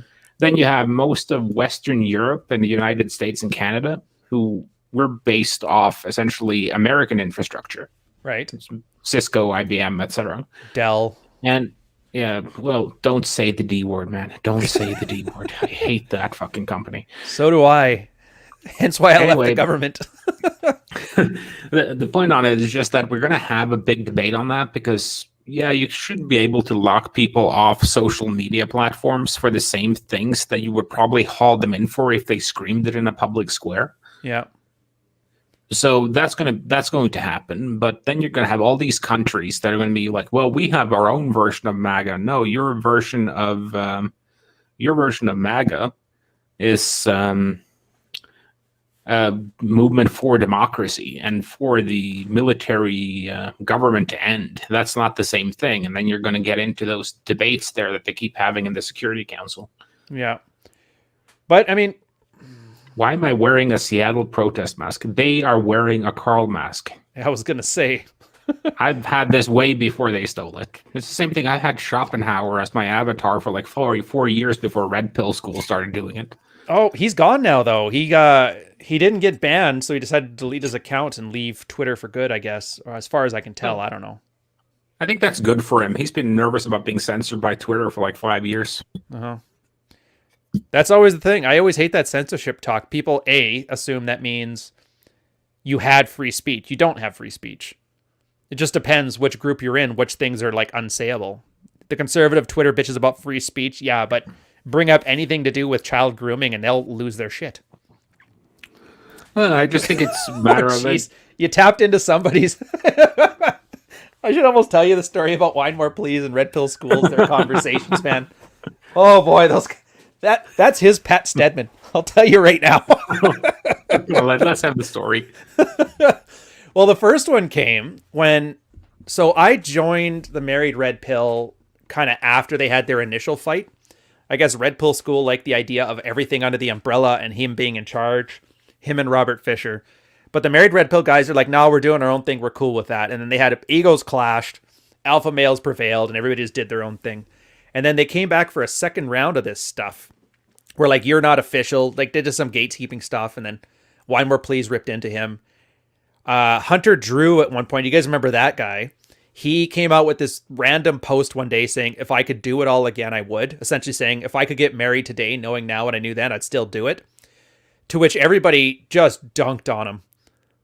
But then there was two camps. The Why More Please camp, where it's like, yeah, you shouldn't get married because you're an idiot. If you're listening to people online to tell you how to live your life, you don't do any of these stupid things because you're going to screw it up. And then Red Pill School, which went, 50% and did all the MGTOW PowerPoint talking points, and they clashed for a while. Then the newest one was, I can't remember what it was over, probably something about the TRP network or whatever. And he was trying to like give the moderators a heads up. It's like, hey, just censorship is big. We're going to do this thing. Why More Please getting into him is like, look, you moron, you've been bitching about censorship for 7 years. Yeah, here you are. And then they had it out again. It's like grumpy old men. Every year or two, it flares up again. Oh, I don't want to say that, though. That's the little private space. The Red Pilled Endorsed Contributor subreddit. Yeah. He was in there for a minute and got booted from that one. But that's the private locker room. I don't want to share those notes. You can tell those if you want to. And RPS, he's Red Pill School. He's the Red Pill subreddit's head moderator. Took over after Robert Fisher got doxxed. Yeah, I got no issues with the guy. Just sometimes we disagree on some fundamental points, I think. I was in that endorsed contributor thing for about 5 minutes until I went off on him. Oh yeah, I guess yours too was just clean your house. Like I would love to join the TRP network or something like that, and but Well, I can't my be stance having was, jackboot references happening in here every 5 minutes because I don't want that shit around me. well, in general, my whole thing was I'd like to be able to post my shit there, and I'd be happy to participate in the subreddit if you get all the retards posting Pepe memes and various Nazi references the fuck out. Yeah, and then I guess he took Because that as like an attack kind of on the him. yeah, it's kind of the irony of a guy being worried about censorship while he lets his platform pile high with the exact shit they like to censor. Hmm. Well, that's it. Like I get free speech on a fundamental level. You want to have an anything goes, but that's the same problem what Gab and Parler had. If you say free speech is your selling point, you're just going to attract the people who aren't allowed to talk anywhere else. Well, I was on Gab for a hot minute there, but it was very hard not to see that as essentially Mindspace. Mindspace? Mindspace. You get the German reference. Oh, It's I like don't MySpace, actually. but with the MySpace, mine German. Oh, oh. Okay, now I get it. I keep Like you forgetting love. that you always have those like wonderful Austrian painter references just on the back channel, just in case. I was thinking it was some game like Minesweeper. That's all I could picture.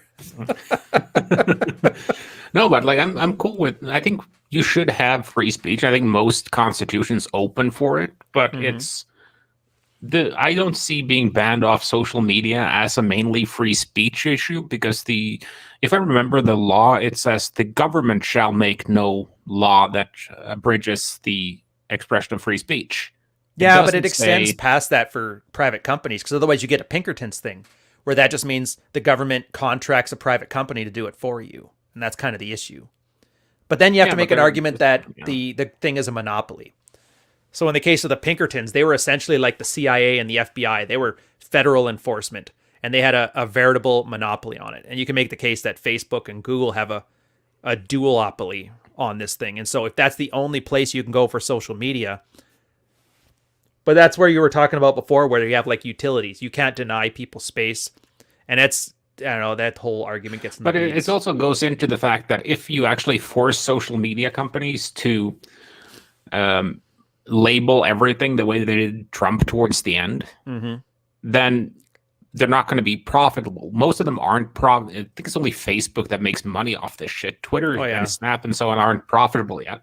And Facebook only So did that because their prime client is the NSA. yeah, so what happens here is just if you have to have an editor for every account, it just becomes unprofitable, and you can't solve it with algorithms because then you get unfortunate situations like there was something about a guy posted one of the most well-known pictures from the Vietnam War, the naked girl that runs from the napalm. She's covered in napalm and shit. Yeah. And that got censored because it wasn't proper for Facebook in an article about the about war atrocities during war. Mm-hmm. And then you get people that abuse the face or the algorithms. Great example was that Microsoft came out with that chatbot AI, and then Oh, 4chaners that was decided to turn her brilliant. into a Nazi in like 5 hours. But that's So the you do problem. get those issues, but I think we're just going to have to solve them somehow. But I think we solve it by getting like 70-year-olds the fuck out of regulating social media because they don't understand it. And they Yeah. don't, it's not against people being, I've had this argument before and I keep coming back to it because I hate old cunts.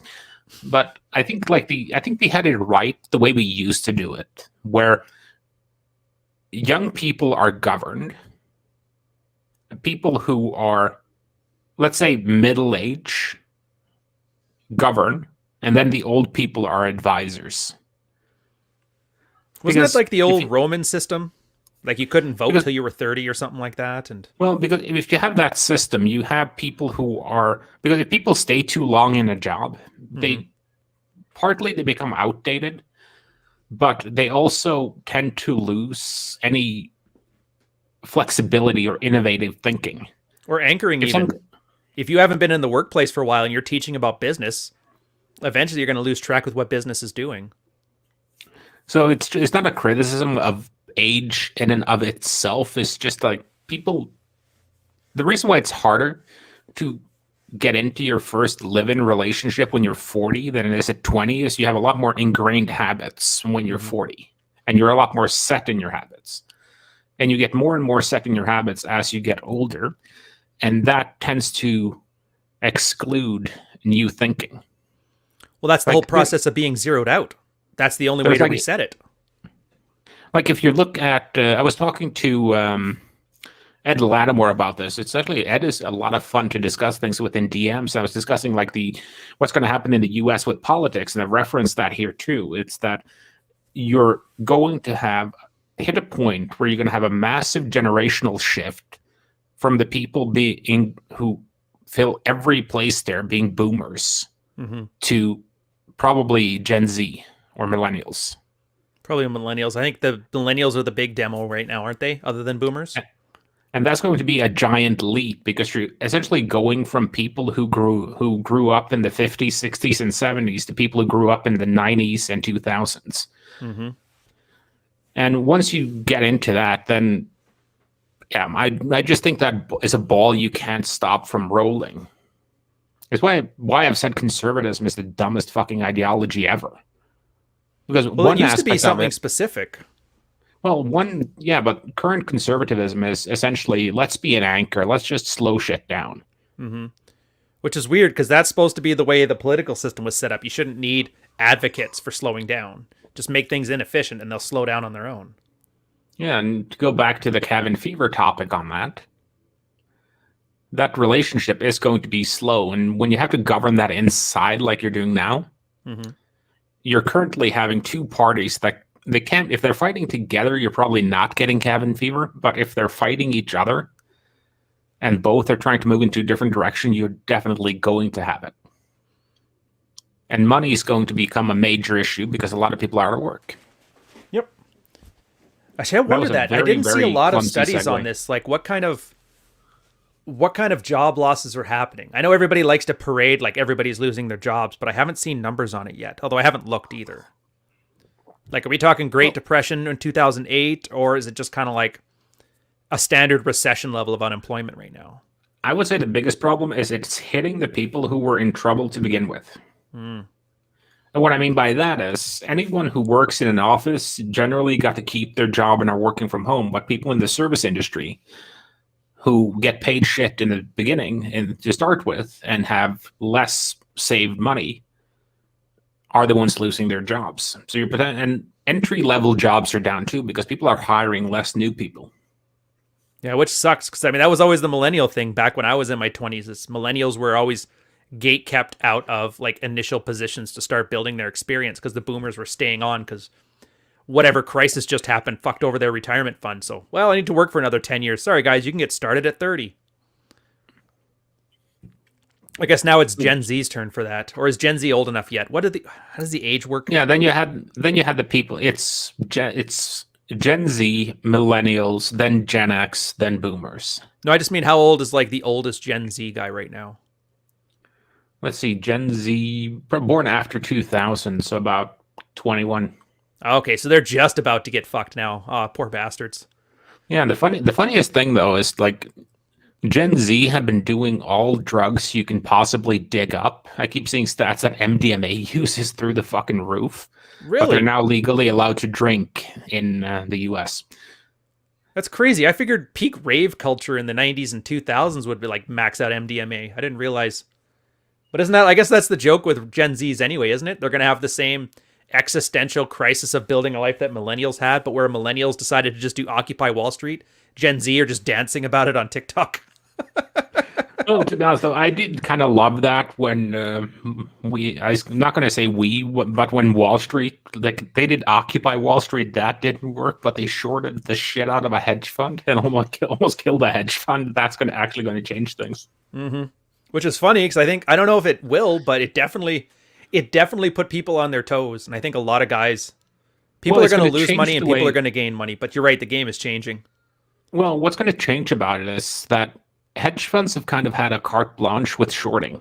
Mm-hmm. Because who's going to call you on your shorts? Yeah. But now, if enough people notice, there are a bunch of fuckers here who shorted more than 100% of the stock, let's just start buying all this shit and driving the company up to cost them money. Yep. Because hedge funds essentially took away the risk of shorting to themselves. And it's funny too, how many people, do you know how many guys on like the Married Red Pill said, yeah, I threw a couple grand in there. I don't even expect to see anything come out of it. I just like watching them burn. These are like 40-year-old men, a couple $100,000 in the bank. They're just literally, it reminds me of the Dark Knight. Like some people just want to watch the world burn. And that sucks because then hedge funds are trying to like, let's build on fear, make them sell now before they lose money. Let's sell it on greed. You'll make more money if you sell it now and do what we want. And now people are like, no, I just want to watch you squirm. You can't argue with that. Like I ended up throwing I made a good return on the $2,000 I threw in there in the end. Mm-hmm. But you were expecting to lose it, weren't you? I was expecting to lose it. Like I wasn't expecting to have gain. I just kind of saw that, okay, this is probably not going to keep going. So I just sold and I figured I'll just go back in if it drops, because there's something, I don't like losing money when I know I'm doing it to lose money. Right.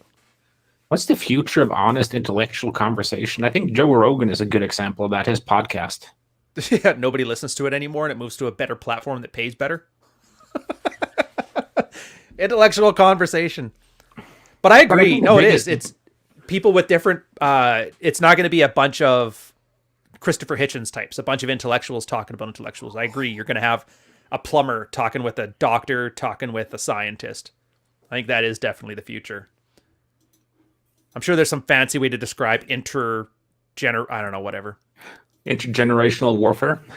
Not warfare. I do think one of the issues we're going to, and because it's easier to connect with people, and I'm kind of seeing that, especially with Twitter, that I have all kinds of people following me. Mm-hmm. It's everything from, guys who are well up in their 60s who are retired to like teenagers. But I think the biggest issue we're going to start to run into, we're going to have to start taking education a lot more seriously. And I think the US is leading the way on that because it shows what happens when you give a bunch of retards social media. Oh, man. I saw that yesterday. Some guy was bragging about, dude, what I wanted to learn in school was how to run an online business and to drop ship. I'm like, you know what? Maybe had you learned how the cell works, they was bitching about, I don't need science like nerds. I'm just learning to make money. I'm like, maybe if you learned how fucking respiratory disease spread, we wouldn't be in the situation we're in now. So yeah, maybe take school a little more seriously. And it's not saying like trust authorities no matter what, but as a general rule of thumb, if a doctor says one thing and Joe Blow says another, I'm going to trust the doctor. Generally, as long as it jives. That's always the thing. I hate they're treating doctors as an authority right now, but I think they forget that if the authority can't explain their reasoning behind something, it's not very good of an authority. They're just riding on name recognition. Yeah, it's kind of like my relationship with the police. It's a good point. Because like I used to trust the police a lot more than I do now. But then you start seeing like, oh, we have all these convictions being overturned. Why? Oh, the police beat the shit out of someone during an interrogation. Oh, the police didn't have the proper warrants. So the police made other procedural errors.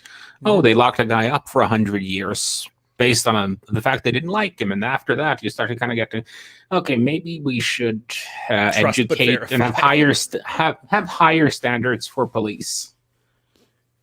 Yeah. And then that's why we have so much drag right now, because it doesn't affect rich people. Like that was my argument back in Occupy Wall Street, or when they were talking about immigration, sorry. They're letting all these migrants in, they're taking all of our jobs. I'm like, I tell you what, once you see unchecked immigration towards like the fancy suburbs, that's when you're going to start people wanting to talk about border enforcement. Nobody's going to care when he moves into a middle class neighborhood with like 500 people. I have kind of a story about that. Because a few years ago, I was at a party in a fairly bad part of town with a copious amount of minorities there. Right. It's one of those rooms where you walk in as a white dude and you're like, shit. Scratch. So I was sitting there drinking with a few guys, and there were a lot of illegal substances flowing around that party. And suddenly allegedly. Allegedly. And suddenly you hear a knock at the door. And it's the police. And some guy goes, police. I just walk over to the door and I cracked it open and I stepped out to talk to the police officers. And there's a lot of noise. There have been complaints and we're going to search the place. I was like, okay, that's completely fine, officer. We'll cooperate. Just let me call my lawyer first. So I dial up my lawyer, and I'm like, hey, I'm at a party here, and the police want to toss the place. I'm just trying to figure out, is it legal for them to toss it or not? Do they have probable cause? And the lawyer just tells me, you're the fourth guy who calls me about this today. Just give your phone to the cop. Give the cop the phone. He's like, yeah, we're going to be leaving now. You have a nice day. You probably walked in there like, what the hell? Which one of the Avengers is this guy? Well, it's just generally being aware. I think, and it's kind of a white people thing, but I think being aware of your rights and being able to call a lawyer will do quite a lot to limit your police contact. Yeah, well, then they start to think about it instead of just you being the pain in the ass they have to deal with, the paperwork that's going to come afterwards, and the possible lawsuit and the effects on their potential promotion and the negative press. But you start dealing with incentives at that point. I think that's the key. Yeah, it's the same thing with when they do those random stop-and searches, because they could do that in England due to like a terrorism law, and they happened to search the wrong white person who happened to have a good lawyer and stood on principle. So he took them all the way to the EU Human Rights Court and had the had the law removed.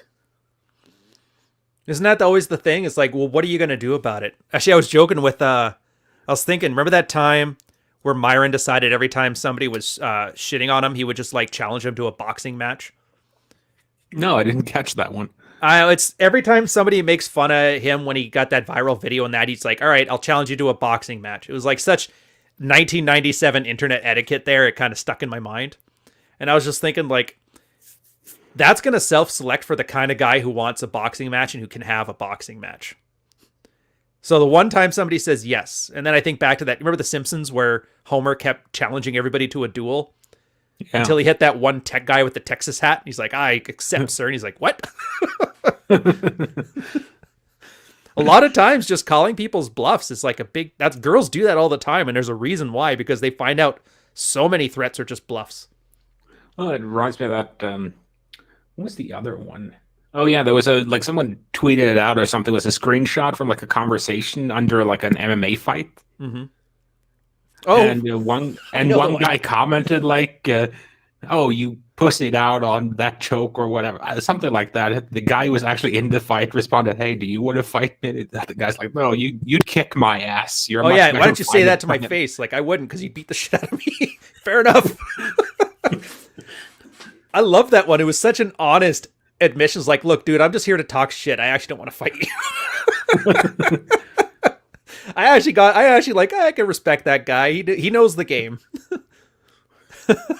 Well, I do think that's kind of the big thing with the internet, is that a lot of it is just shit talk. Mm-hmm. And I think it's going to be hard to kind of police anything on the internet. People just need to have a thicker skin. Well, like select that 1% who would actually do something fucked up, like storm the Capitol, from the 99% who would just want to make fun about storming Area 51. Mm-hmm. Oh, yeah. I forgot about that little meme. I can't believe he was actually going to do that. Yeah, the whole thing. I don't know. I guess we're out of time on this one. We're going to be John's channel in half an hour. Is there any closing thoughts here you want to talk about? Aliens or... Yeah, there was actually a funny thing here that just came up in chat. So some guy says Joe Rogan is woke, and some other guy goes, "Don't let the weed smoking fool you. We're very anti-PC." And I have to actually say that's one of the funnier things about weed in general, is that it's one of the few issues. It's that and hedge funds getting fucked is like the one issue that the left and the right kind of see eye to eye to. Like, I'm not sure if you saw the meme with like the political quadrant. Oh yeah, the political quadrant is the ones for. Yeah, and like everyone loves it because like the communists want to eat the rich. The free market guys are just like, oh, this is just the free market. The liberal left is just like, sweet, we can buy more weed now. Yeah, and then the economic hedge ones we're talking about. Oh fuck, I can't remember the fourth one.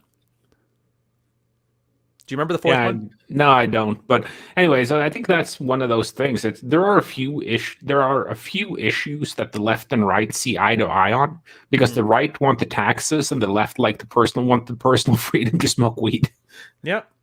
Hey, I think that's one of those generational shifts. Once the boomers leave, nothing's going to stop. The floodgate's going to be open. You kind of have Yeah, to that's anyway. why. If nobody can get a job smoke because they smoked weed in the past, then nobody, like, you can't be a cop. RCMP still, like, if you smoked weed within 6 years, you can't sign up to be an RCMP officer. And that's just, you're not going to get anybody in RCMP. Or the guys who wanted to work for CIA, they're like, I can't hire any hackers because not a single one of them will pass a drug test. No, and I think that's going to be one of those shifts, and that's why my portfolio is heavily into wheat stocks right now. Is just on the basis that I'm kind of foreseeing a generational shift, and I think the floodgates are going to open when when the Democrats push a bill through. Then that's just going to open the floodgates because it's going to be removed from the UN's CDN lists. It's going to be removed and if the US become like the world's biggest wheat producer, they're going to want to export that shit. Oh, guaranteed. That's why they're going to steal all the Canadian companies. Fuck. I should have got on Tilray. I saw that stock performance, by the way. That's like 100% jump in 3 months. Yeah, I was with Tilray for a while, but I moved over to Afria now just on the basis that they have, they're going to close like the gap between Tilray and Afria because Afria is doing a reverse takeover of Tilray. Mm-hmm. So what's going to happen is one share of Afria is going to become 0.838 Tilray shares. And that means that if AFA is trading at under 838 of Tilray, then you have an arbitrage between the two companies, which needs to close by the time they merge. Now, that could mean that Tilray falls to Afria's level. It could mean Afria rises to Tilray's level. Or it could be something in between. I don't know. But it's an interesting thing, though, because I'm not entirely sure how the Canadian LPs are going to perform versus the US MSOS, the multi-state operators. Well, that depends on whether regulations for it are strong or whether it's just going to be like a mass consumption thing is the issue. Because the big advantage Canada has in the market is we had such stringent regulations on how it's grown and the quality that if people start setting regulations, you have to have X amount of quality before you can sell weed in this market, Canada's going to come out great. But if it's kind of lax, like, yeah, just make sure it doesn't kill people, then America's probably just going to pump and dump all kinds of weed shit onto the market and flood us out. Yeah, but the reason I like Afria and Tilray is not necessarily just because of the U.S. market. It's because they're one of the few companies that have ins in Europe within the EU. That's true. So, and once they start to get rolling in like Germany and France, the rest of the EU follows, and the EU is going to do the Canadian model where they're really, really strict with regulations. Yep. Either way, I'm hopeful for it. Maybe we'll take over the oil and gas industry, which is the weed industry, turn the oil sands into big grow-ups.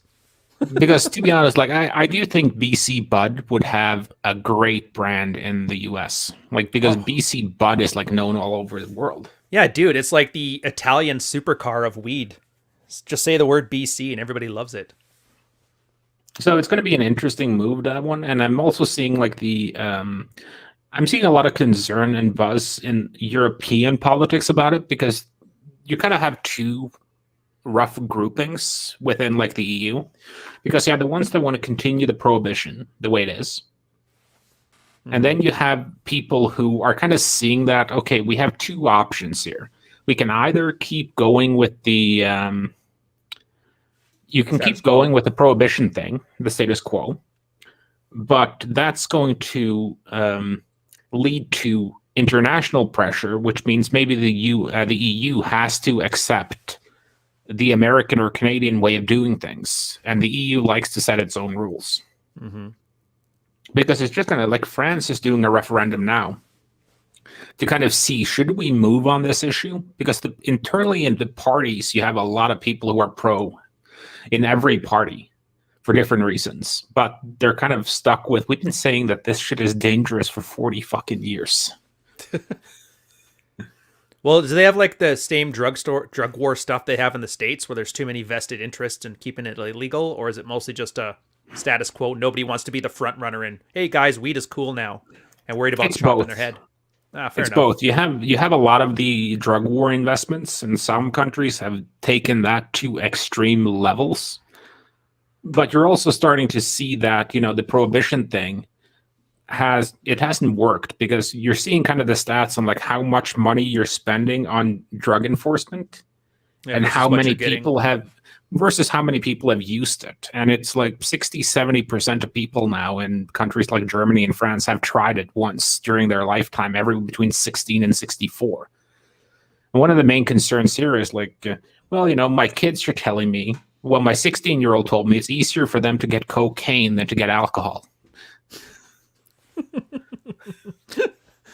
Or in the States, it's easier to get OxyContin than anything else.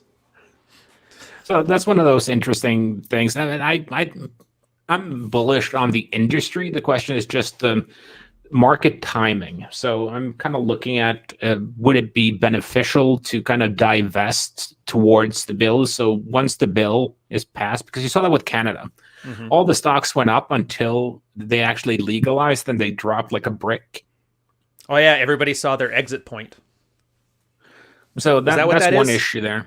Yeah, I think that's might be one of the issues. And then there's the US and Mexico along with Canada, are kind of going to be the people who lay the groundwork for what happens in the rest of the world.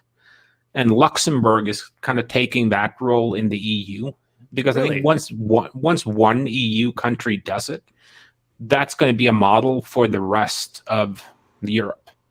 Kind of in the Makes sense same way that Luxembourg would do it then, because that's all like super wealthy, low population, fairly homogenous.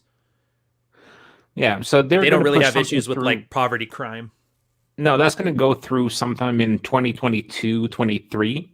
And then you have Portugal that's kind of coming up as a model for all the other stuff. Hey, speaking of which, Portugal needs to ban gypsies selling fake weed on the streets. Just watching them was damn ridiculous. Never heard of that. Well, yeah, I went down there and I heard that like, Oh. oh, weed is like everything's legal there, and I'm like, that's cool. And then we just got harassed every day by gypsies trying to sell us weed. I asked one guy, all right, what do you got? And he showed us this. I'm like, I'm from BC, dude. What the hell is that? That's not weed. At least spray patchouli on it to make me think it is, dumbass. But with Portugal, it's not actually legal there. No, it's just not. They've a criminal offense. decriminalized everything. Yeah. So that's kind of the model for the rest of Europe. And that's kind of what the UN and what the World Health Organization lifts as like the ideal model for all drugs. Just But we'll fine. see what happens. Like a speeding ticket. No, not even in Portugal. I don't think you get told to meet like a counselor or something. And if you don't show up, they give you like a speeding ticket. Wouldn't be ironic though to get like a speeding ticket for doing meth? Yeah. Got a meth ticket. We'll see. The one thing that's been good for the Vancouver housing market has been meth labs, because every now and then a house will just blow up and the whole neighborhood becomes slightly more affordable. And then Chinese investors start losing a lot of that money that they built from the human misery in their factories. So doing the Lord's work, meth heads. All right, we should end on the meth headline here. I got to go have some breakfast with the girl, and then it's John's channel. Are you able to show up? Or are you going to be busy today? Maybe. Yeah, I think I might be busy, but I'm curious. What's the topic? Just general advice thread. Good advice. Everybody's kind of getting sick of the grifters of the world filling guys' heads with nonsense. So we're like, let's just talk about solid things that nobody can argue with that have a good track record. So I don't know. Okay, fine. Rolo's going to talk about hypergamy. Rich is going to shit on single moms. John's going to talk about ejaculate and evacuate. And I'm going to sarcastically throw out lines every 5-10 minutes. Is that better? Oh, fair enough. Sounds like a good show. Looks, money, and game. Episode 9. Looks, money, and game. All right, I'm going to end it then. Whatever. I'll see you guys there. Thanks.